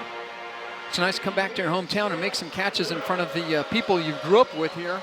Loxley getting the ball out of his hands quickly, dips off a little bit, not able to close it down and knock anything loose.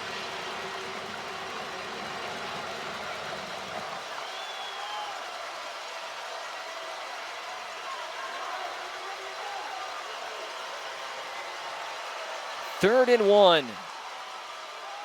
Loxley calls his own number. Loxley's going to be short. And it's going to be decision-making time for Dana Dimmel on 4th. And a yard to go. There's Matt Young right in the middle of it again. There you see Kai trying to pick his way through there. Not a lot happening. You see some Aggies underneath there and just push him back. There's Matt making sure he doesn't lean forward for that first. Well, the Miners this year, Danny, on 4th down, they're 16 of 22, which is 13th best nationally, and Dana Dimmel will not go for it because of the score here. Somehow I thought he might have gone for it on that, but going to try to take the points if he can get them. 43-yard field goal straight away for Gavin Beckley. High snap, but the kick is right down the gut, and it's good for Beckley. Miners regain the lead.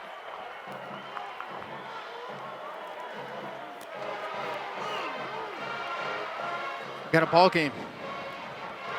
Momentum kind of is shifting from side to side here, and so, you know, as close as it is right now, it could get down to a point that's going to be whoever has the ball last has a chance to win the game. There you see the kick right down the middle.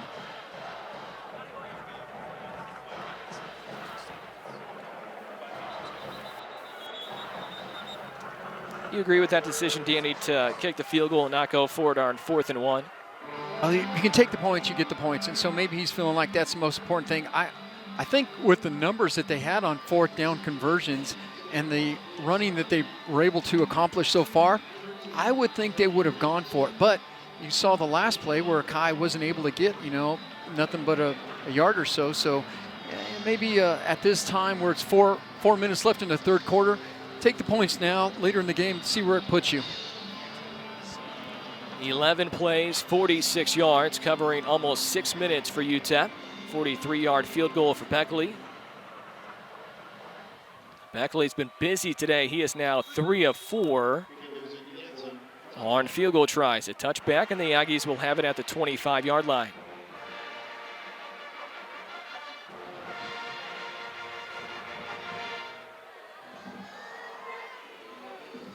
UTEP averaging 12.7 yards through the air, while the Aggies only averaging 5.3 through the air, which is unusual.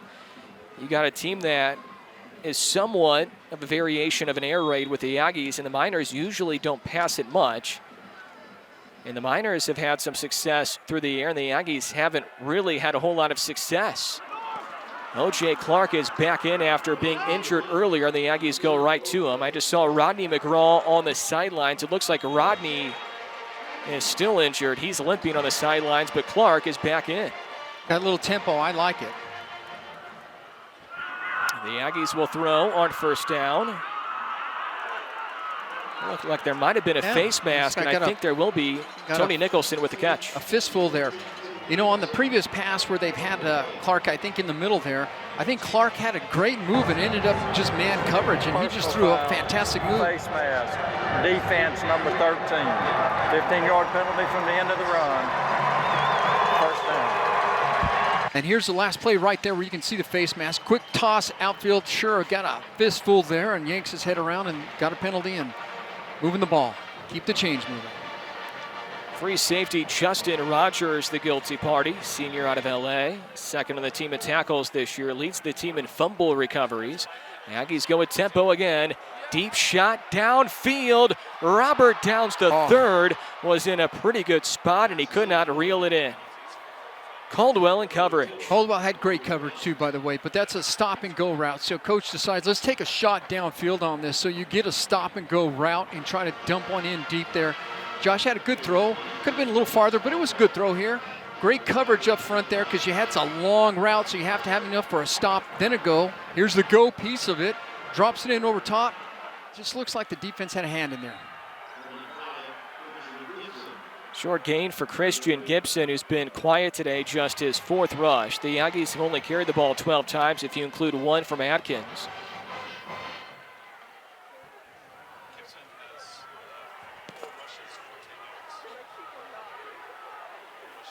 The Aggies at the 38 of UTEP, trailing by a pair. Only 76 yards passing today for Josh Atkins. Atkins going deep again. This one is caught. Jared Wyatt, his first catch in 4 weeks. First and goal for the Aggies. Jared Wyatt made a nice catch there out of Wiley, Texas, that we're living out now. But look at the time that Josh has back there. They brought a late blitz, so Josh knew there was going to be pressure on him, but he had enough composure to sit back in there and make a great pass. Here's Huntley trying to dance around and find a hole, and he can't do so. Michael Lewis, who leads the Miners in tackles this year, is right there on the stop. You know, when you get down here in the red zone, it's harder to complete those runs as opposed to the long ones that Huntley has, is because they put more people in the box. And they talk about the box. It's the area right on the other side of the line of scrimmage. And if the defense lines up that has 6, 7, 8 guys in there, it's very hard to just push it in running. Huntley lost a yard. They go right back to Huntley. Bounces off a tackle. Finds the edge.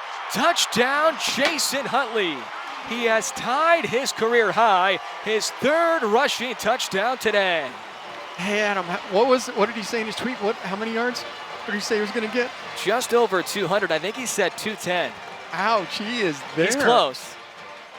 This is what you can do when you have speed. They have a bunch in the box like I was just talking about, and there was nothing there. But when you have speed, you don't let that stop you. He bounces to the outside. Once he gets to the outside, he sees he gets a pick-up block there. He get a block downfield there from Downs, and he just walks that one in. The Aggies choose to go for an extra point instead of a 2-point conversion, and they go ahead 21-16. He said in his tweet, Danny, I'm thinking 210 yards and 3 touchdowns for my last college home game. He has the touchdown part done. He has 3 rushing touchdowns, and he is just a little shy so far in rushing yards. He's still shy of 200. But if he's going at this rate, he should get there. He should get there. And, you know, there was nothing he could do up front. There was so many people in the box. It was just a mass of humanity. He couldn't do anything. But he did the smart thing, and he backed up to see where can I run. And when you're fast, you can do that. And he saw something to the outside, and he turned the jets on and just got there to the outside. Great day right there. Fantastic day.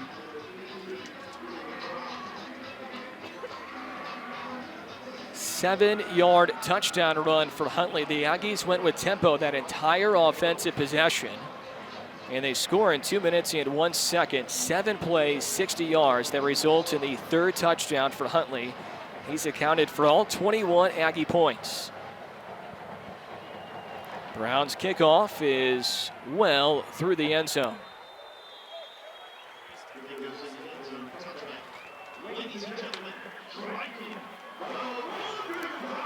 Two minutes left here in quarter 3. Striking the Wonder Dog picks up the tee.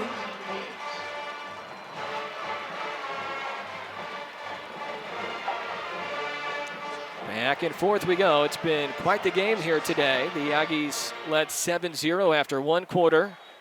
They led 14-13 at halftime. The Miners kicked a field goal moments ago, and then Huntley responds. If we're cold, they're cold, Danny.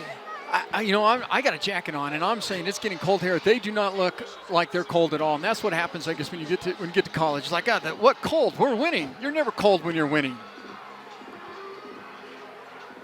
My goodness, some proud parents watching at home as their kids watch the game with their shirts off. Kai Loxley pulls it, and then he throws. Last-minute decision, Jacob Cowing almost broke loose. Jared Phipps dragging him down from behind into Aggie territory. Another last-minute decision for Kai Loxley. You know, that's a design play, and that is a great play because that is taking it to the nth degree on whether I can run it or pass it. And you just run out of guys. It's like you're going to come get me. If you are, I'm going to dump the ball off. If you stay back, I'm going to run the ball. So that's a great play right there. part of what you got to do is keep Loxley locked up. Don't let him break the perimeter. 27 yards on the catch and run with freshman Jacob Cowing. Loxley, now he will run, and he cuts up field. Kai Loxley with a big run on first down. Combo tackle for Simmons Jr. and Perkins. Well, Kai's feeling it for sure. Part of that is that he can jailbreak, and once he gets in the open, and he's a slippery guy. He's putting some yards in there, so you have to keep your eye on him. You're going to have to spy him. 18-yard run for Loxley. Now he throws just behind Cowing. If that's on target, it's a touchdown. He might have rushed it a bit. He may have, and by the way, that's Perkins all day long. Perkins even knew it too. He looked back over at coach on the sidelines and said, hey, look, that was me. So here he is. This is a previous play where he's running in there. This is this jailbreak, and if you just don't keep him pinned up, he can make you pay. Ball is at the 30 for UTEP. Final minute here in quarter three. Those are some good numbers today for Loxley. Transfer from Iowa Western Community College, where he was an All-American, a first-teamer back in 2017. Second year in his final year at UTEP. Josh Fields, nothing there. He gets 2 yards. Third down for the Miners. Another big third down right here.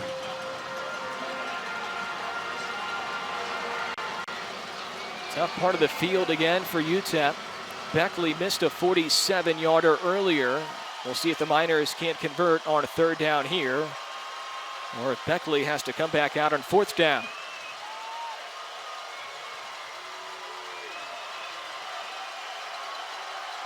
Loxley. Pocket collapses. He rolls. Chased by Lopez. Now he runs, and he's pushed out of bounds.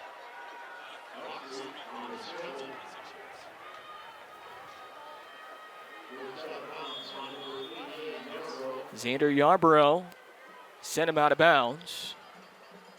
Boy, Xander really chased him down the line there, so everyone's covered. Nothing he could do with the ball, but Loxley playing a game, just keeping it open with his legs, and there he is just trying to go get as many positive yards as possible.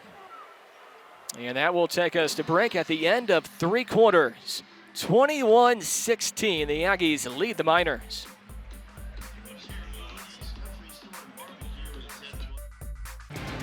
Aggies and Miners, the 97th all-time meeting. The Aggies looking for their 3rd win in a row here in the Battle of I-10, and these two teams don't like each other. Roy Lopez talked about that this week. He expressed his feelings for the Miners at this week's weekly press conference.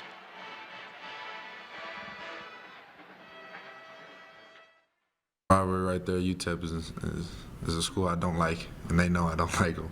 So it's always fun playing them. And whether we're home or away, you know, our fans travel, their fans travel. So, you know, this is a game I circle on my calendar, and I'm pretty sure we all do. And it's something that we look forward to. And you know, this team understands that, you know, we need to play our best football on Saturday. And what the past says and everything like that, we're 2-0 in the past 2 years, and trying to get it done, be 3-0 on Saturday.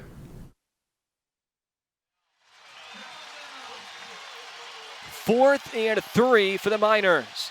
Lopez and the Aggies trying to make a stop, and they can't. Cowing catches it, end zone, touchdown UTEP. Breakdown of the Aggies secondary. The Miners not only convert on fourth down, they take a lead on fourth down. You end up in man coverage out there and just ran a great route. Aggies are on him, but here it is here. Time in the pocket. He sets his feet. Little post pattern in there, skinny post up the middle. Beats one guy, makes another Aggie defender miss, walks it on in for 6.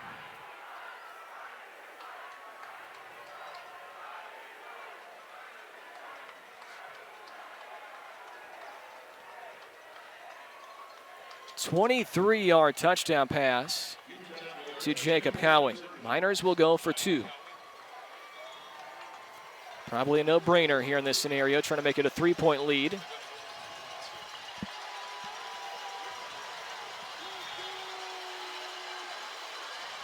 Reynaldo Flores, the running back, alongside Loxley. 3 wide receivers set. Busey's in motion to the far side. Loxley steps up, throws, incomplete, batted away. Great play and coverage by Jared Phipps. Jared Phipps, who's our leading tackler, has got 12 tackles on coverage this time. Loxley trying to find someone in the open there. Phipps just gets a hand in there. Great coverage. It's hard when receivers are running back and forth to keep your guy and keep him, out of the end zone. He did a great job. That's huge because now a field goal for the Aggies would give them a lead.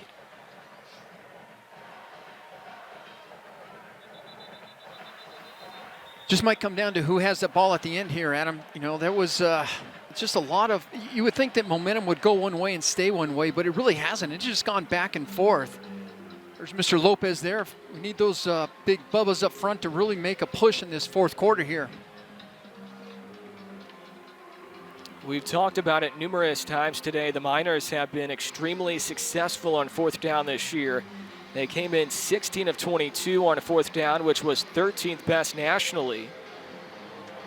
And they convert on their only fourth down attempt today. Loxley now 17 of 24 for 241 and 87 rushing yards.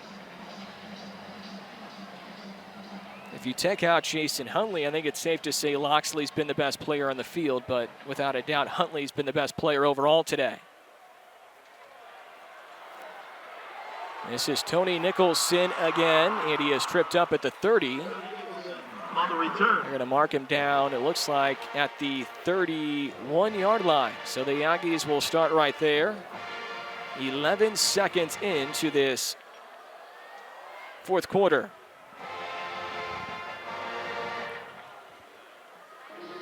It's been a quiet day for Nicholson, though, Danny. In the passing game, he only has 2 catches for 7 yards, which those are low numbers for him. I think most of our catches have been underneath, and not many deep passes here. 13 completions for Atkins. 7 of them have been to O.J. Clark, and he overthrows his target right here, looking for Robert Downs III. The Aggies just can't seem to find a whole lot in the passing game. 109 for Atkins, but 33 of those came on a catch from Jared Wyatt on the previous possession.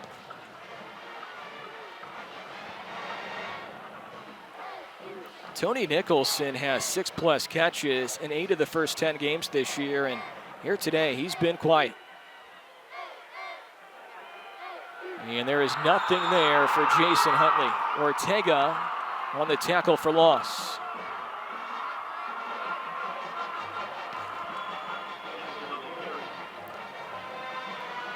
Every gap taken, we lose a sight of a guy there, kind of get past someone, and that's got by Sage Dockstader and makes it tackle in the backfield. Loss of 2, 3rd and 12, front side pressure. Atkins stays on his feet, tosses downfield, hauled in. Caleb Mills.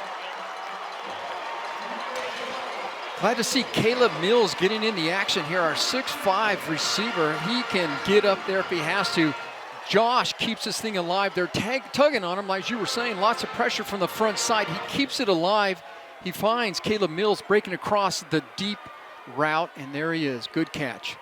32-yard hookup. Now Atkins will throw again. This one on first down, and he throws it to Gibson, who wasn't ready for it. Christian had his back turned to Josh. An incompletion brings up 2nd down and 10. But on that last one, Gibson saw that he was scrambling and he was trying to get open. He was covered, he was pinned on the sidelines, and Gibson was trying to move upfield to see if he can break open there, and there was just nothing happening. He had to get rid of the ball quickly. Empty backfield, 5 out wide.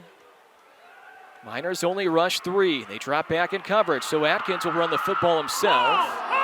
The Aggies calling for a late hit from Stephen Forrester, the linebacker, who hasn't done a whole lot today, but had a career game last week against UAB. Yeah, the last play, nothing there. Everyone's covered. Josh gets as many positive yards as he can here. Here he is scrambling. He's checking left, checking right. Nothing there, so he's going to get as many positive yards as possible.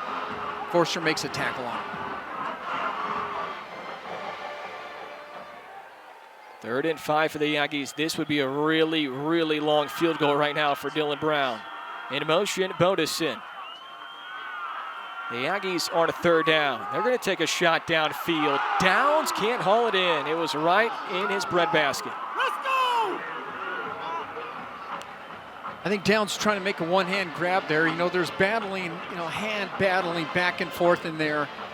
They didn't throw a flag, but they've let him play both ways, being a little hand battling in there. There you see the pass. It was a good pass, but he just couldn't haul it in. That was a well-thrown football. From the 34, it would be a 51-yard field goal, so the Aggies will go for it on 4th down and 5 yards. They've been good on 4th down this year. Catches made by O.J. Clark, who makes a man miss, and the Aggies convert on 4th down. O.J. Clark runs this pattern. We've seen it a couple times today. It's just a little comeback pattern. Does a little circle and comes back towards the quarterback. He breaks open. Josh is patient enough to stay in there and hits him when he's coming back across the middle. He knows where he needs to be for the 1st down. He hauls it in and turns upfield as fast as he can. The Aggies needed 5. Clark gives them 14. Injured player for UTEP. And the Aggies now 4 of 5 on 4th down in the previous 2 games. Aggies driving, will break with the injured player for the Miners.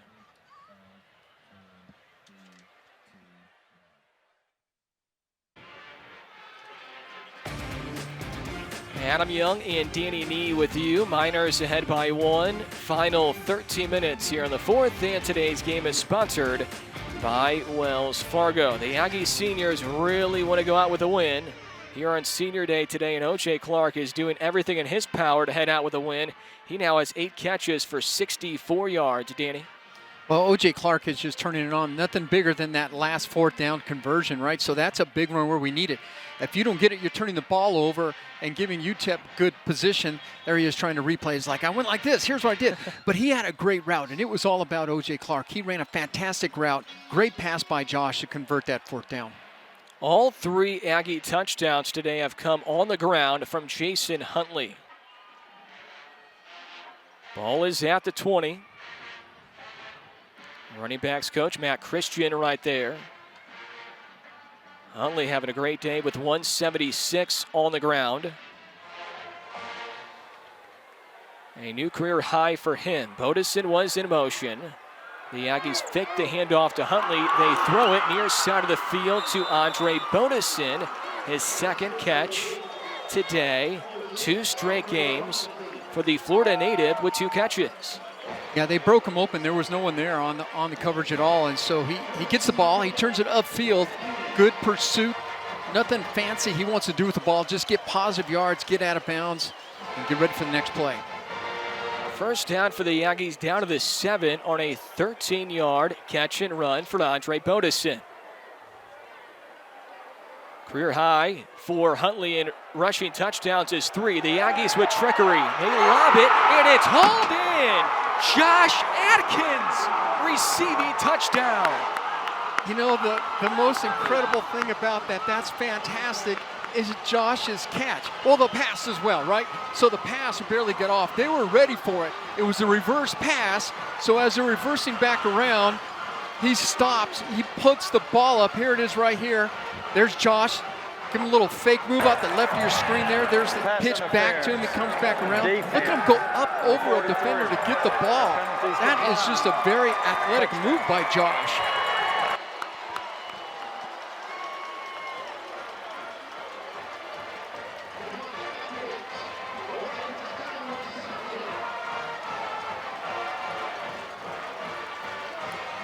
Josh was fired up after he hauled it in. There's the trick move right there. You see it at the bottom of your screen there. Toss back, throws it up, and Josh just goes to make a play on it. That's all Josh right there. The Aggies will go for 2. Atkins rolling to right, throws right, wide open, and it's dropped by Robert Downs III.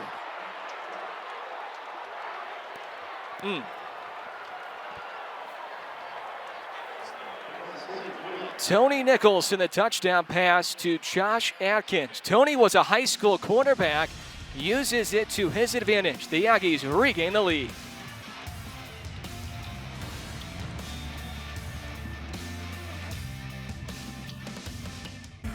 Well, usually we talk about Josh Atkins throwing touchdown passes to Tony Nicholson.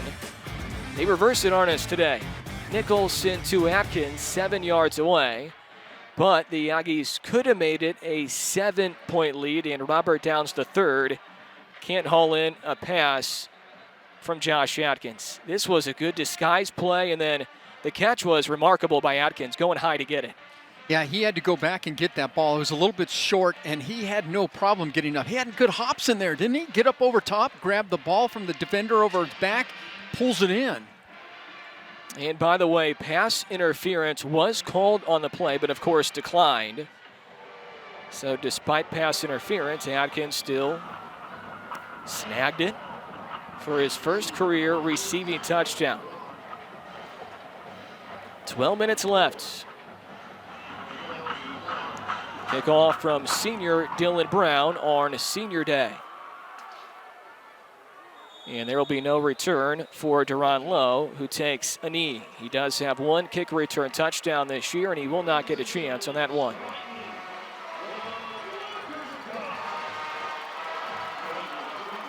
In the second half, the Aggies have gone punt, touchdown, touchdown. The Miners have gone missed field goal, made field goal, touchdown. Both teams have had 3 offensive series here in half 2. Hey, Adam, I think it's going to come down to, let's see which team can really get a defensive stand and get the ball back to the offense so they can convert it and keep the momentum going. Kai Loxley has been the quarterback all day for the Miners. We did not know who would start. It was a game-time decision for second-year head coach Dana Dimmel.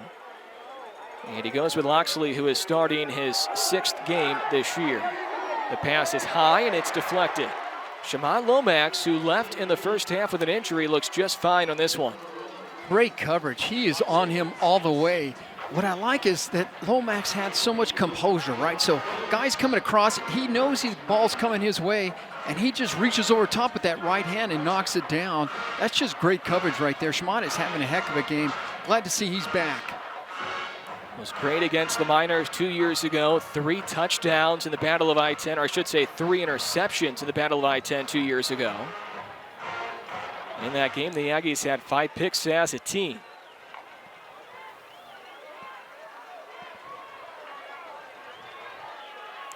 Great numbers today for Loxley. 241 through the air. Only 8 incompletions. He's going to wait for blockers here, and he doesn't have anywhere to go. Tackle made by Jason Simmons Jr.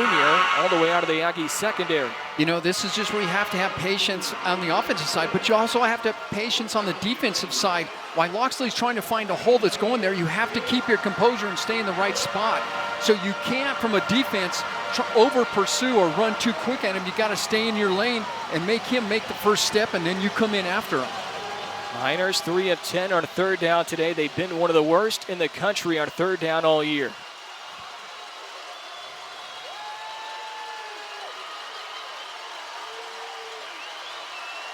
They need the 35-yard line. Motion man is Cowing, who gets a head start. Loxley overthrows his intended receiver, Cowing, then almost picked off by Simmons Jr. I think he had him too, right? So he let the ball just kind of drift a little high for him, runs a post in there.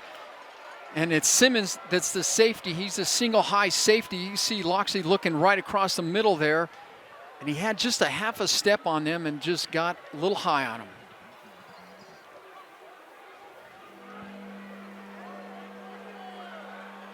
Third punt today for Mitchell Crawford. The Aggies have to be careful.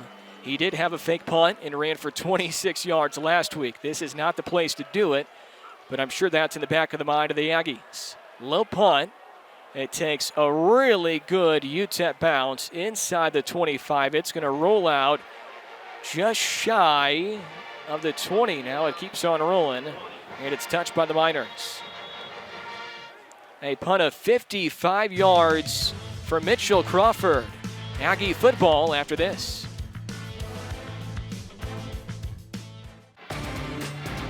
Adam Young alongside the former Aggie defensive back Danny Nee here today in the Battle of I-10. Josh Atkins has a receiving touchdown. That's the go-ahead score for the Aggies right now, 27-22 in the 4th. 2 years ago, the year before Josh Atkins came to the program, the Aggies dominated UTEP.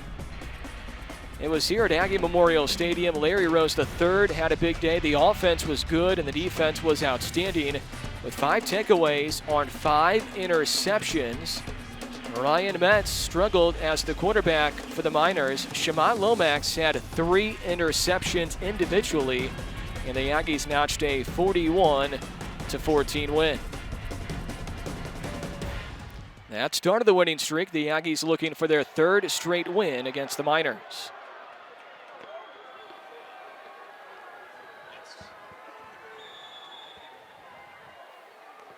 Jason Huntley had a big first half, a little quiet here in half 2. Hasn't had a whole lot of touches. He'll get a touch right here. That's carry number 10 for Huntley, who has now rushed for 178 yards, which is a new career high, and he's also tied his career high in rushing touchdowns with 3. Had a big day, but there's still a lot of time left here. The Aggies with the lead and the ball. Good job by the O-line protecting, and it's through the fingertips of Tony Nicholson. Tough day for Tony so far, who's been the best wide receiver all year for the Aggies. He leads them in catches, yards, and touchdowns receiving. Looks like he just slipped in there, so it was just a quick stop route, and he stopped, but it just his feet gave out from underneath him, and he had to just try to one-arm that thing. 3rd and 8. 3 receivers set. They fake the handoff to Huntley, and the catch is incomplete. Flag was wanted by O.J. Clark. Coverage from Justin Rogers, who poked it away. Well, here's an out route that he's throwing out there. Josh dumps it out there. Let's see if we can see anything. I don't know. I think he just poked it, Danny, to be honest with you. Yeah, it could have been. You just can't tell from that angle if he got that left arm in front of there. And he may got there just a second ahead.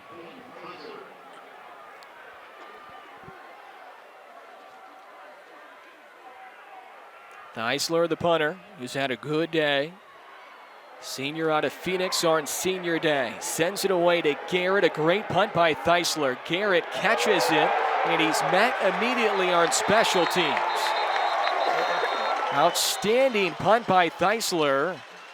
And it's Jawan Price again. Danny, he could be a future star at running back, and he's making his mark right now on special teams after the 55-yard boomer by Theisler. First of all, what a heck of a punt there, but there you see your shooters on the top of the screen there come screaming in there, and he just makes a complete tackle right at the point at where he catches the ball. Great coverage. Jawan Price, a young man out of Peoria, Arizona, who had a great high school career in the backfield. The Aggies love his ability down the road as a running back, but for now, he's a special teams guy, and he's playing his role well.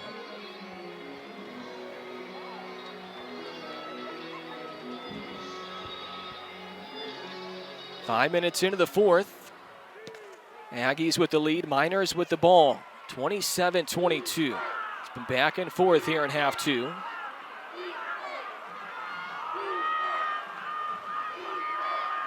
Wolf in motion. They fake the jet sweep. Loxley pump fakes. He throws and it's intercepted. The linebacker Rashi Hodge Jr. drops in coverage, and he gets his first interception as an Aggie.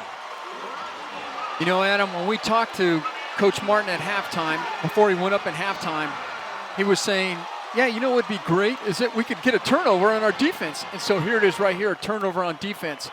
See the pass right there coming at you. Hodge steps in front, gets to the highest point is where you make those catches, those interceptions, and he pulls down a pick that could be the way the tide turns. First turnover on either team. Just the 3rd Aggie to get an interception this year. Phipps has 2, Perkins with 2, and now Hodge with his first. Sweep handoff to Huntley. Huntley into Miners territory. Ball was started at midfield for the Aggies. Huntley picks up 5 yards on the rush. And you know, Huntley runs a lot of yards. He runs north and south hard, and trying to get to the edge. Sometimes it takes him east and west, and he put a lot of mileage on that last play to get 4 or 5 yards, whatever it was. Pistol back is Huntley. The Aggies go right back to him, and Jason Huntley diving for the marker. He's going to finish a yard shy, and it's going to be 3rd down and short. Jason Huntley taking his time as he's picking his way through there. We got 2 UTEP players down.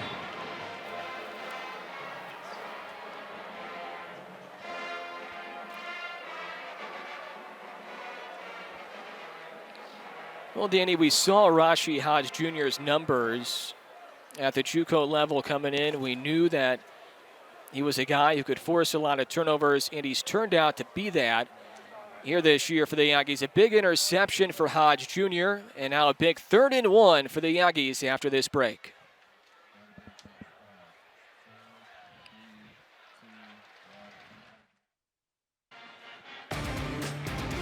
Gorgeous day here in the Southwest. Final home game this year for the Aggies, looking for their 2nd straight win. Miners trying to snap a 9-game losing streak. Both teams 1-9. But when these 2 programs tangle, you throw out the records.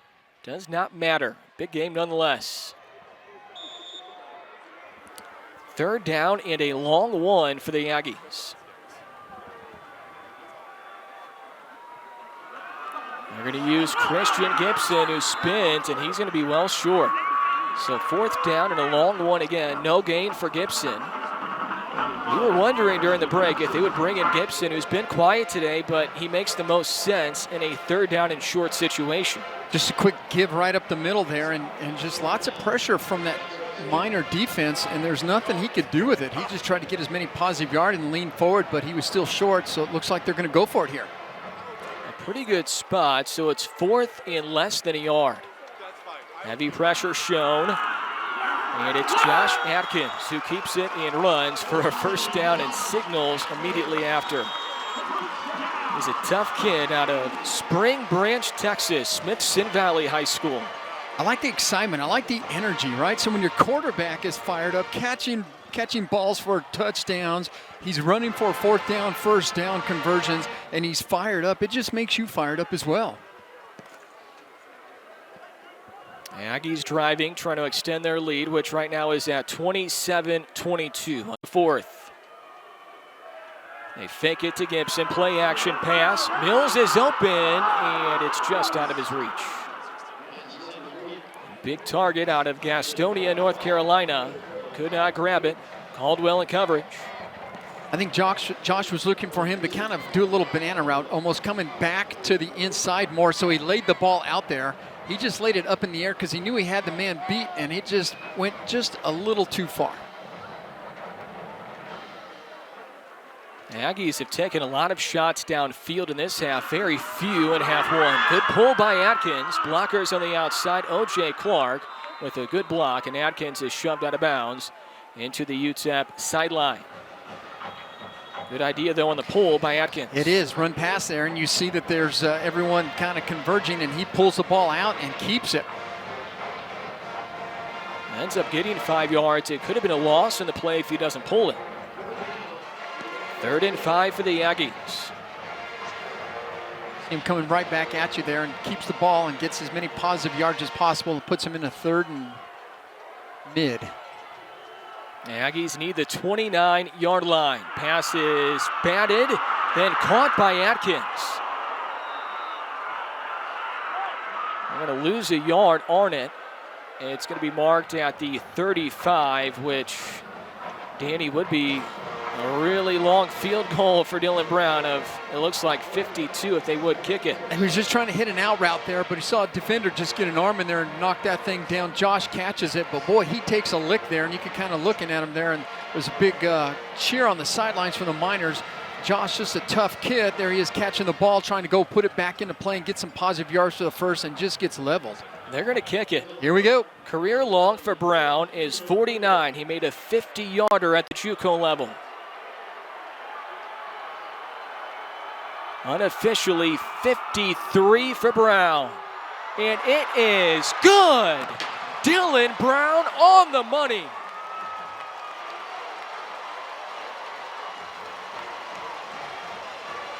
Here it is, senior night. Everyone's watching. You got family, you got friends, everyone comes in. It's a big time to kick a long field goal, and you got to have a good snap, hold, and you got to finish your kick. And there, Adam, he finished it. Danny, he had some extra juice on that one too. That might have been good from 57 or 58. And the confidence Coach Martin has, it says, you know what, on fourth, this is a long one, but I'm going for it. I'm gonna put Dylan out there, and I'm gonna put him in a position to succeed, and he does. He succeeds. He kicks it through. A new career long for Dylan Brown at all levels, the JUCO and the D1 FBS level.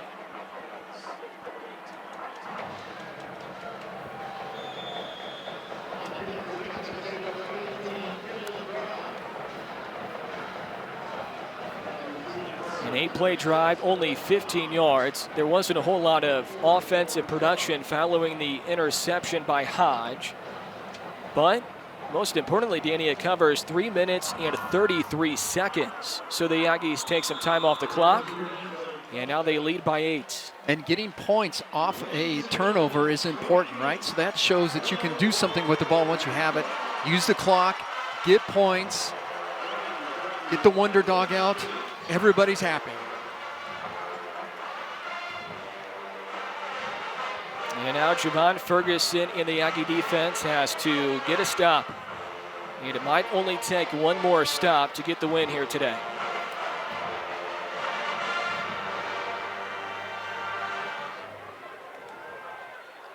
Loxley has had a good day, but he just threw a big interception that leads to 3 points for the Aggies.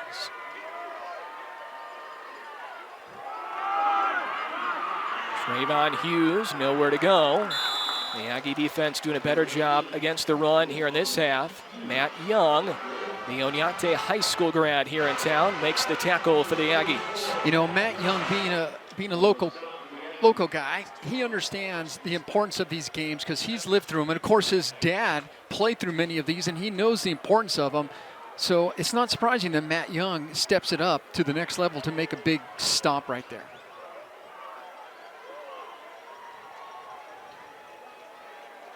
Clock moving, under 6 left to go in the fourth. A back and forth rivalry game today. Pass is batted away. Xander Yarborough was the one who batted it away. Matt Young will run it in. They're going to call it a touchdown for now. We'll see if it was a throw or a fumble. They're going to check it, but for now it's a fumble recovery touchdown for Matt Young. So we just got talking about Matt Young, and he knows the importance of this thing. And there it is, a turnover right here. Let's see who knocks it out of his arm, though, first of all. Coming around the outside with it. Is that Xander that knocked it down? Matt Young picks it up, scoops it, and takes it to the house. Showing his dad, Mr. Fred Young. I know you're up on the Hall of Fame here in Aggie Memorial, but did you do one of these where you scooped it and took it to the house on an important rivalry game? Good job, Matt Young. Point after from Dylan Brown. First to whistle.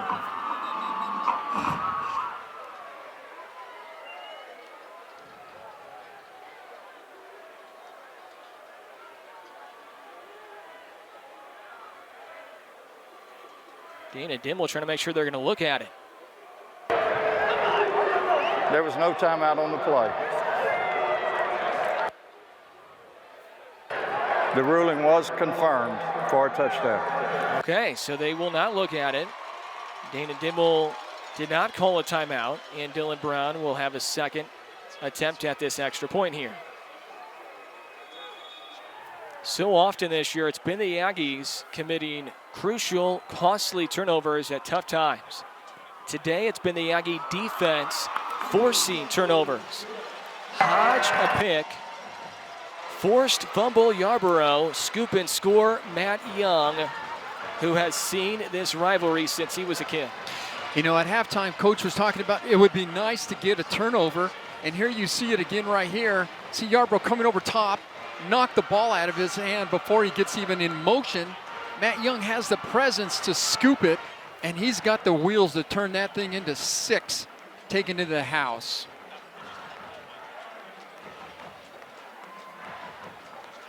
Coach Martin wanted turnovers. He wanted something out of the defense. He said that at halftime, Adam.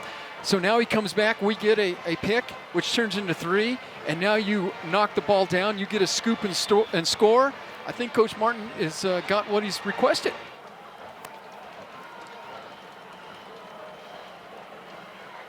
It goes as a 19-yard fumble return touchdown for Matt Young, his first touchdown collegiately. And I'll be interested now, Danny, to see if Loxley is back out there or if they go to Hardison for throwing purposes. Now, Loxley's thrown the ball pretty well today, but the Miners have to score in a hurry.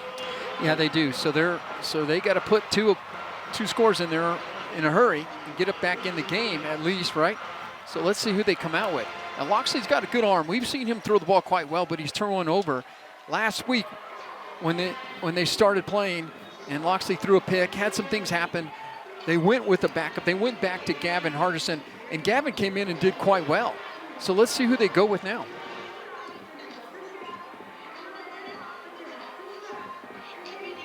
They're going to stay with Loxley. 2 turnovers on the Miners in their last 3 offensive plays.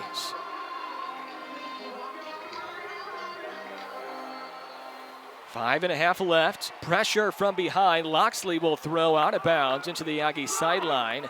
Heavy pressure came, and it was Roy Lopez who led the pressure. You know, when the defense is feeling good and you got everyone fired up, you got that man right there, Mr. Roy Lopez, fired up. And his pregame rituals, too, by the way, are something to be viewed if you haven't come to a game out here. This is fantastic. Roy Lopez is on a tear up front there. You get him, you get Hodge coming at you. That's tough. The Aggies rush 4. Loxley has it dropped. Incomplete. He was looking for Justin Garrett. It was a good throw, and Garrett just dropped it. 3rd down coming up. It's hard to make a comeback when you're at a quarterback and you make a good throw and it gets dropped by a receiver and hits him right there. So that's one that should have been caught. You can kind of see it in there. Loxley sitting in the pocket, makes a nice zip down the middle there. It should have been caught.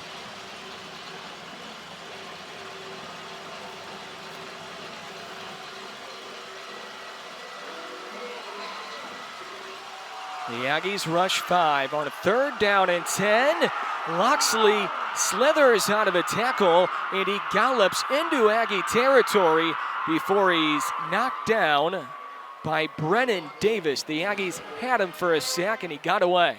And he's slippery, and he's fast. And when you get a jailbreak and you let him out of your grasp, you should have had him there, but you're going to have to hold on tight. You see him scrambling around there. We bring lots of pressure up front. The pocket collapses. Lopez can't hold on, and Loxley just scrambles downfield. Loxley going downfield, and the pass is caught by Garrett just short of the pylon. That's a big pass right there. So there's Loxley making a big toss deep downfield in coverage. Got turned around a little bit. I think that was Davis in coverage, and he just got turned around, and it was just enough for the receiver to come in there and make a good play. It was a good pass. And then went with tempo, right? So you didn't let the Aggies fall back there and collect themselves on what's going on. It's like, let's hurry up, pedal to the metal. Now the Aggies need to really dig their heels in here and not give them anything easy. First completion by Loxley since 2 minutes left in the 3rd quarter. Timeout, UTEP. Their second. It will be 30 seconds. Miners use a timeout with 4:26 left here in the 4th.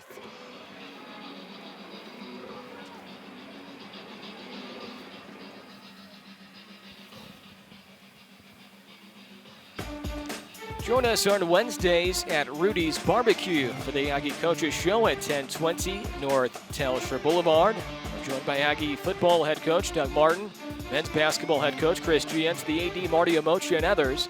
That's the Aggie Coaches Show on Wednesdays from 6 to 7 at Rudy's Barbecue.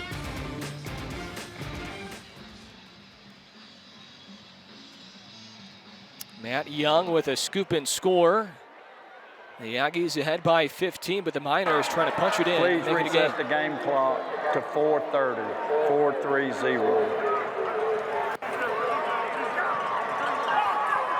We're going to add 4 seconds onto the clock, so 4.5 left.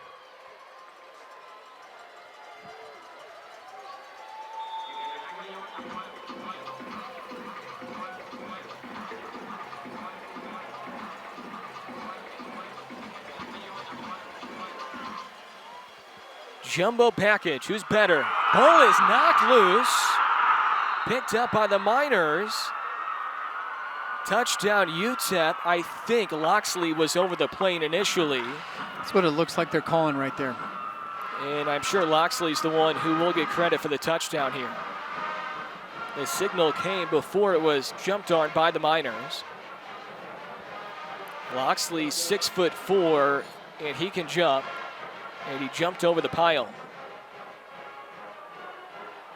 Perkins knocked it loose.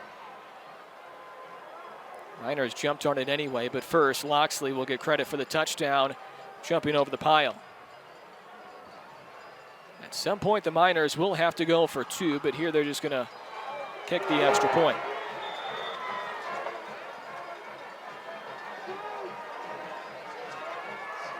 Goes has a 1-yard touchdown run for Loxley, his 5th rushing touchdown this year. Point after from Peckley. Out of the hold of Crawford. And it's a 1-score game, but they're going to need 8 to tie it.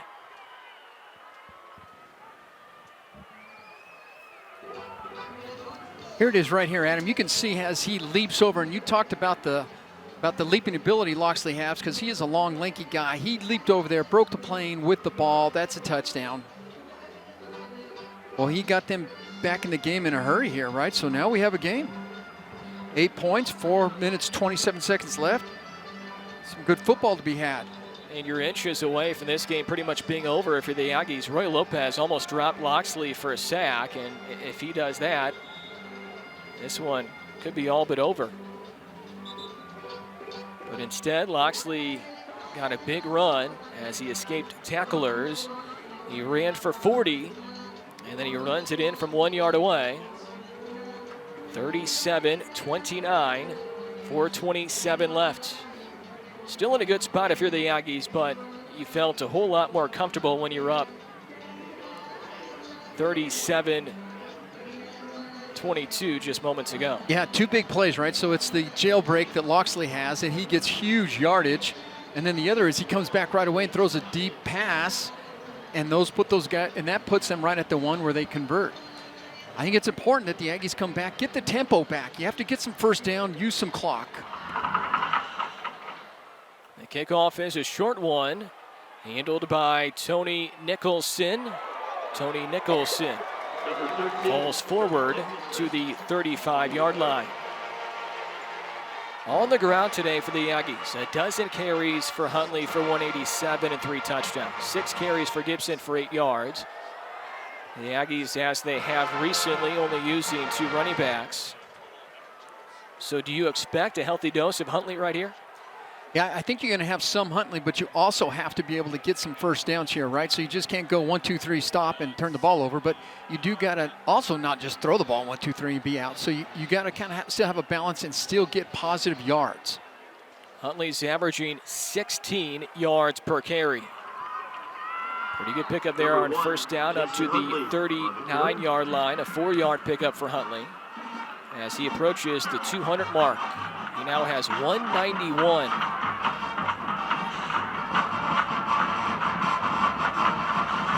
His first career game was against UTEP as a freshman.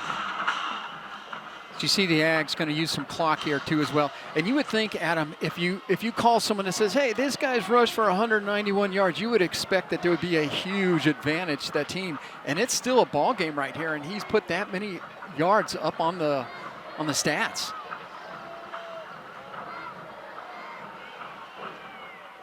Clark's in motion. Huntley gets the carry, and he's dragged down by the linebacker, Stephen Forrester, who comes up to make the tackle. I think that's what Coach is talking about stacking the box there. They have everyone up on that, so this case they know they're going to hand the ball off to Huntley. Everyone's up there, so you got more guys that we can block, and they just drag him down right away. 25. 35. They're going to add 3 seconds to the clock, and UTEP calls a timeout. Adam Young, Danny Nee, Anthony Casaus up here. Talent stats for us. Great to have you with us from Aggie Memorial Stadium today. Final home game of the season, and this has been a typical rivalry game here today, Danny, back and forth the majority of the game. It has been, and it's been a hard-fought game. We talked about it in the open that this was going to be a big one, a big game, a challenging game, an exciting game, and it's been all of those things, Adam.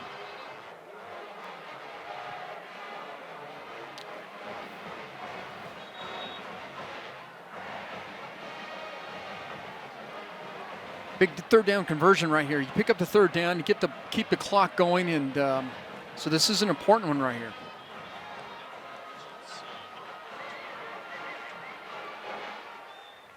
They're going to call it 3rd down and 7. Heavy pressure from UTEP. O-line does a good job, and O.J. Clark hauls in the pass for a 1st down. O.J. Clark, 9 catches, by far most on the team today. Wow, great pass, great catch.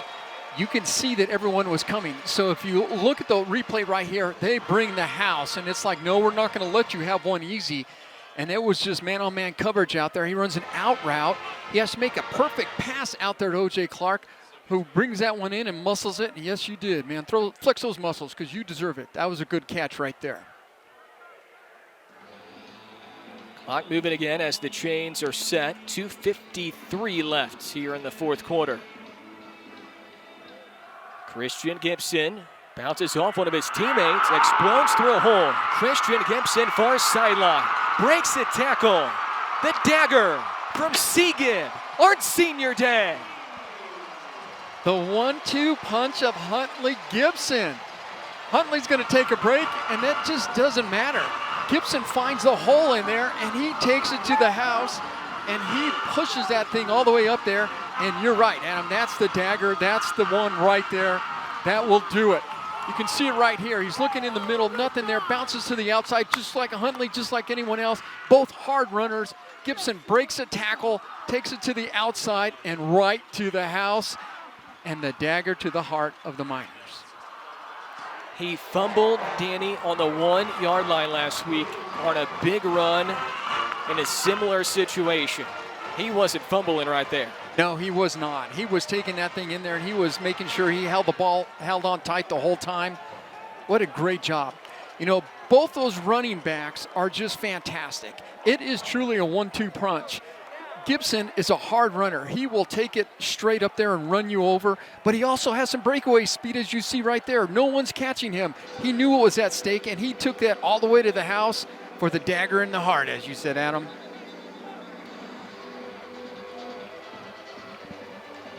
Some of the Miner fans are heading out. 44-29 with 2:39 left here in the 4th quarter. The Aggies looking for their 2nd straight win into the season finale against Liberty next Saturday. You know, trying to just pick up the 1st down to keep the clock going, but Gibson sees a hole on the outside. He bounces it to the outside. Great blocking, and man, does he just finish it nicely. 53-yard touchdown run for Gibson, his longest run this year. His previous long was 49 yards. And he gets a running score for the 2nd straight week. It's great to have his parents in town for senior night, so parents came to see him play, and for seeing him play, he takes it a 53-yarder touchdown. Walter Dawn Jr., the return man for UTEP. Christian Gibson also plays on special teams, and he's fired up. It's been a long year, Danny. It's been a tough year, and we knew and we talked about the schedule going in. To see these guys get rewarded on the tail end has been fun to watch. And that was Christian Gibson that you saw kind of give him a hug on the sidelines. When I talked to Christian last week, he just had nothing but praise to say about both running backs. And he's just a stand-up guy, and he just couldn't say enough great things about it. And a former Aggie myself, it just does my heart well when you know that someone is such a good guy on and off the field. Miners need a score in a hurry. Pocket collapses. Loxley incomplete. Wow. Austin Perkins was crossing, and freshman Jacob Cowing appears to be injured. He was the intended receiver. Boy, Loxley let that thing fly, though. He bounced around in the pocket there and found someone open downfield, and he let it rip.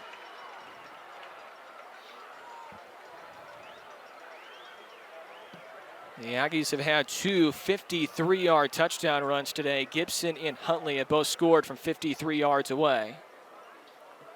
There's Kai just keeping it alive with his legs, knowing that he has to go deep and find something. He has to score in a hurry. Oh, right over top on his neck.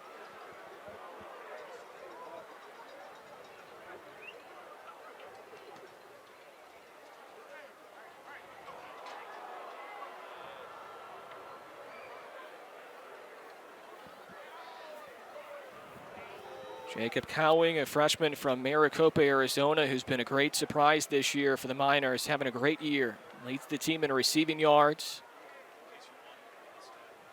Has a receiving touchdown today. Had a 4 big catches for 69 yards for Cowing this afternoon. And he had a big last week as well with 5 catches for 85 yards.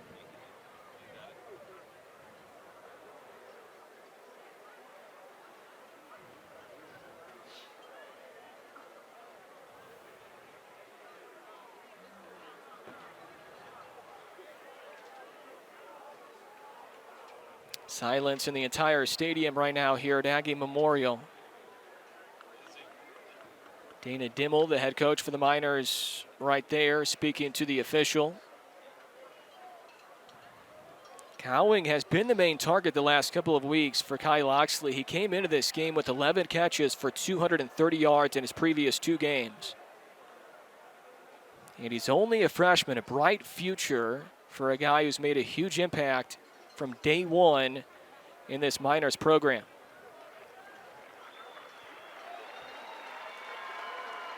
A good sign here as Cowing sits up on the turf.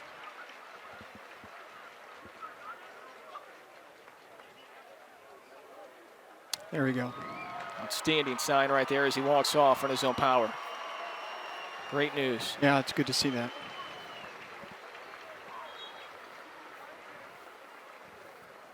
Leland McGinnis, Louise Von Miller's police officer. Leland McGinnis, Louise Von Miller's 2:27 left in the fourth. 44-29 Aggies. Aggies led 7-0 through 1, 14-13 through 2, and 21-16 through 3. And now the Aggies have scored 23 points in the fourth. And they've done it in a variety of ways. Passes caught by Walter Dawn Jr., redshirt junior, who just makes his 3rd catch this entire year.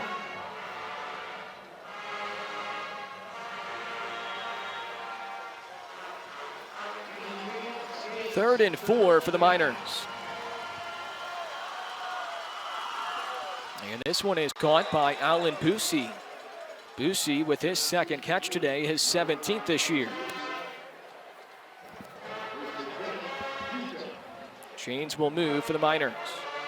Clock is not on their side with just over 2 minutes left. 2-possession game.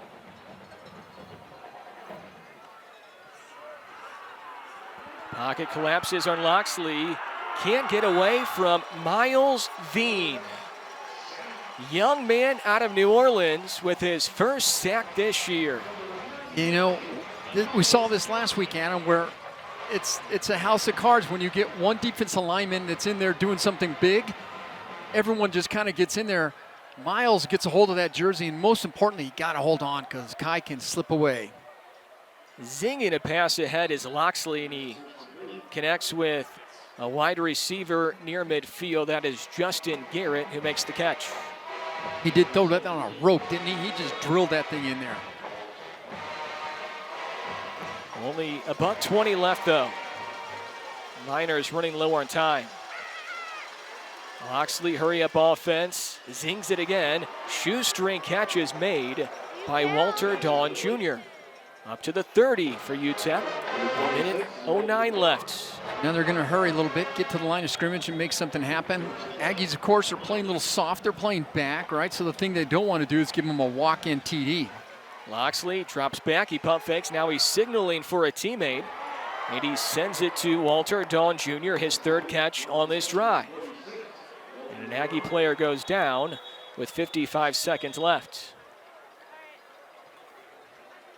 Rashi Hodge Jr., the one who goes down for the Aggies.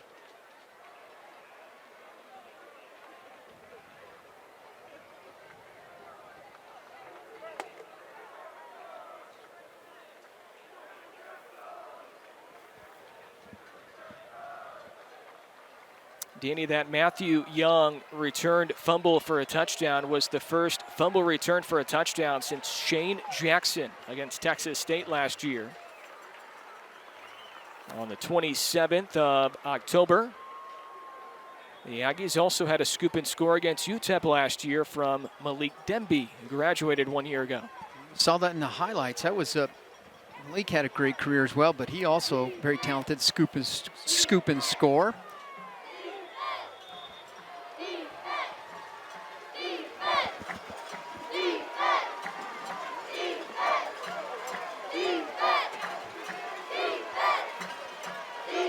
Jonathan Hood came in for Rashi Hodge. They loft a pass to the end zone, and it's too far. Intended for Dawn, who's been the main target for Loxley during this drive in the final minute. There's Jason Simmons back there on coverage as well as Austin Perkins. You see Austin Perkins there. Came in the second half, didn't play the first half because of ejection in the prior game, but had a fantastic second half. Shane Jackson now in at the money position for Matt Young. Loxley goes down again. Roy Lopez doing the dance. It's going to show you how it's done there. Going to celebrate, give you a little shake of how it's all put together. What an energetic guy. And you know, we talked about him being the heart and soul of that defense. When he's on the field, everyone just gets fired up. Loxley on 3rd and 20, rifles a pass incomplete. Intended for Trayshawn Wolf. Flag down though, near the line of scrimmage. Personal foul, roughing the passer, defense number 88. Going to be half the distance to the goal, automatic first down. Penalty called on Xander Yarborough here in the final 4 seconds.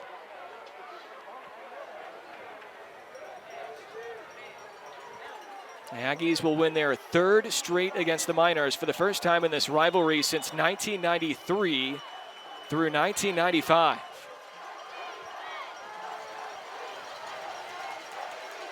And the seniors in this group will improve to 3-1 against UTEP. Time expires. Loxley completes it for the touchdown to Justin Garrett. Touchdown. In the final seconds. Ball game is over. And that's the ball game. The Aggies defeat the Miners for the 3rd straight year, and they've won 2 in a row.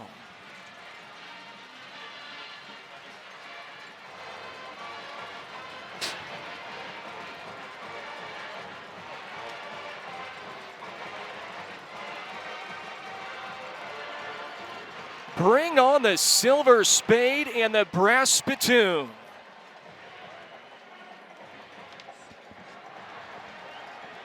Man, Javon Ferguson has had one heck of a career. He grabs that brass spittoon, and I'm not going to let it go. He worked hard for it. He had a great game again.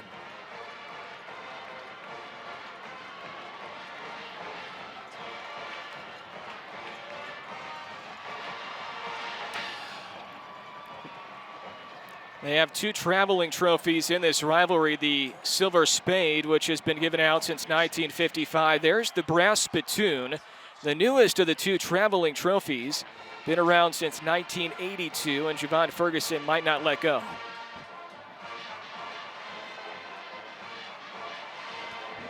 Man, winning feels good. Makes everything feel good all around. Even the bumps and bruises that you have, when you win, they just don't feel as bad. Danny, the biggest stat today, no turnovers. None by the offense for the first time all year. And it leads to an Aggie win for their second win of the season. You cannot duplicate that feeling right there for those guys who have battled so hard this year. They get the smell, the taste of victory, and it's nothing better when you beat a rival. Yeah, there's no doubt about it. You get bragging rights. Josh, how about Josh catching a touchdown pass? Going up there showing that he's got little hops, pulls one down. There's a silver spade right there. Yeah, we saw a few different things today. A scoop and score for Matt Young. Interception for the linebacker Rashi Hodge Jr. Mason Huntley ties his career high with 3 rushing touchdowns.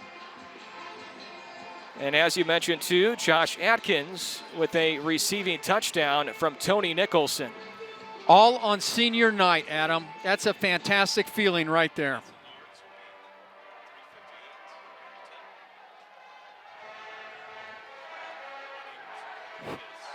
And now Javon Ferguson is holding the silver spade. So he had the brass spittoon earlier, and now he has the silver spade. What the heck is Josh Atkins doing at midfield?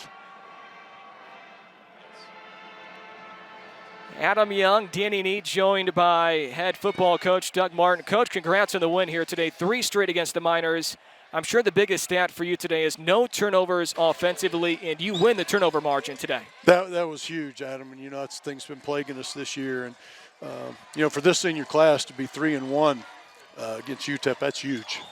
Hey, Coach Danny Nee, at halftime you said it would be great to get a turnover or 2. You got a pick, you got a scoop and store. How about that? Is that enough? Yeah, we did enough to win defensively. We gave up yards, but the best thing, our offense answered. When they scored, we answered and got the lead back, and that's what good teams do. I'm just proud of our guys. They fought hard through a lot of adversity this year and practiced hard every day, and they deserved this win for sure. You told us, Coach, at halftime they were loading the box and expecting a run from Huntley. Josh Atkins stepped up big with some nice throws in half 2. He did. He made some plays. We left some out there, but he made enough plays for us to get down in there and get the running game going again.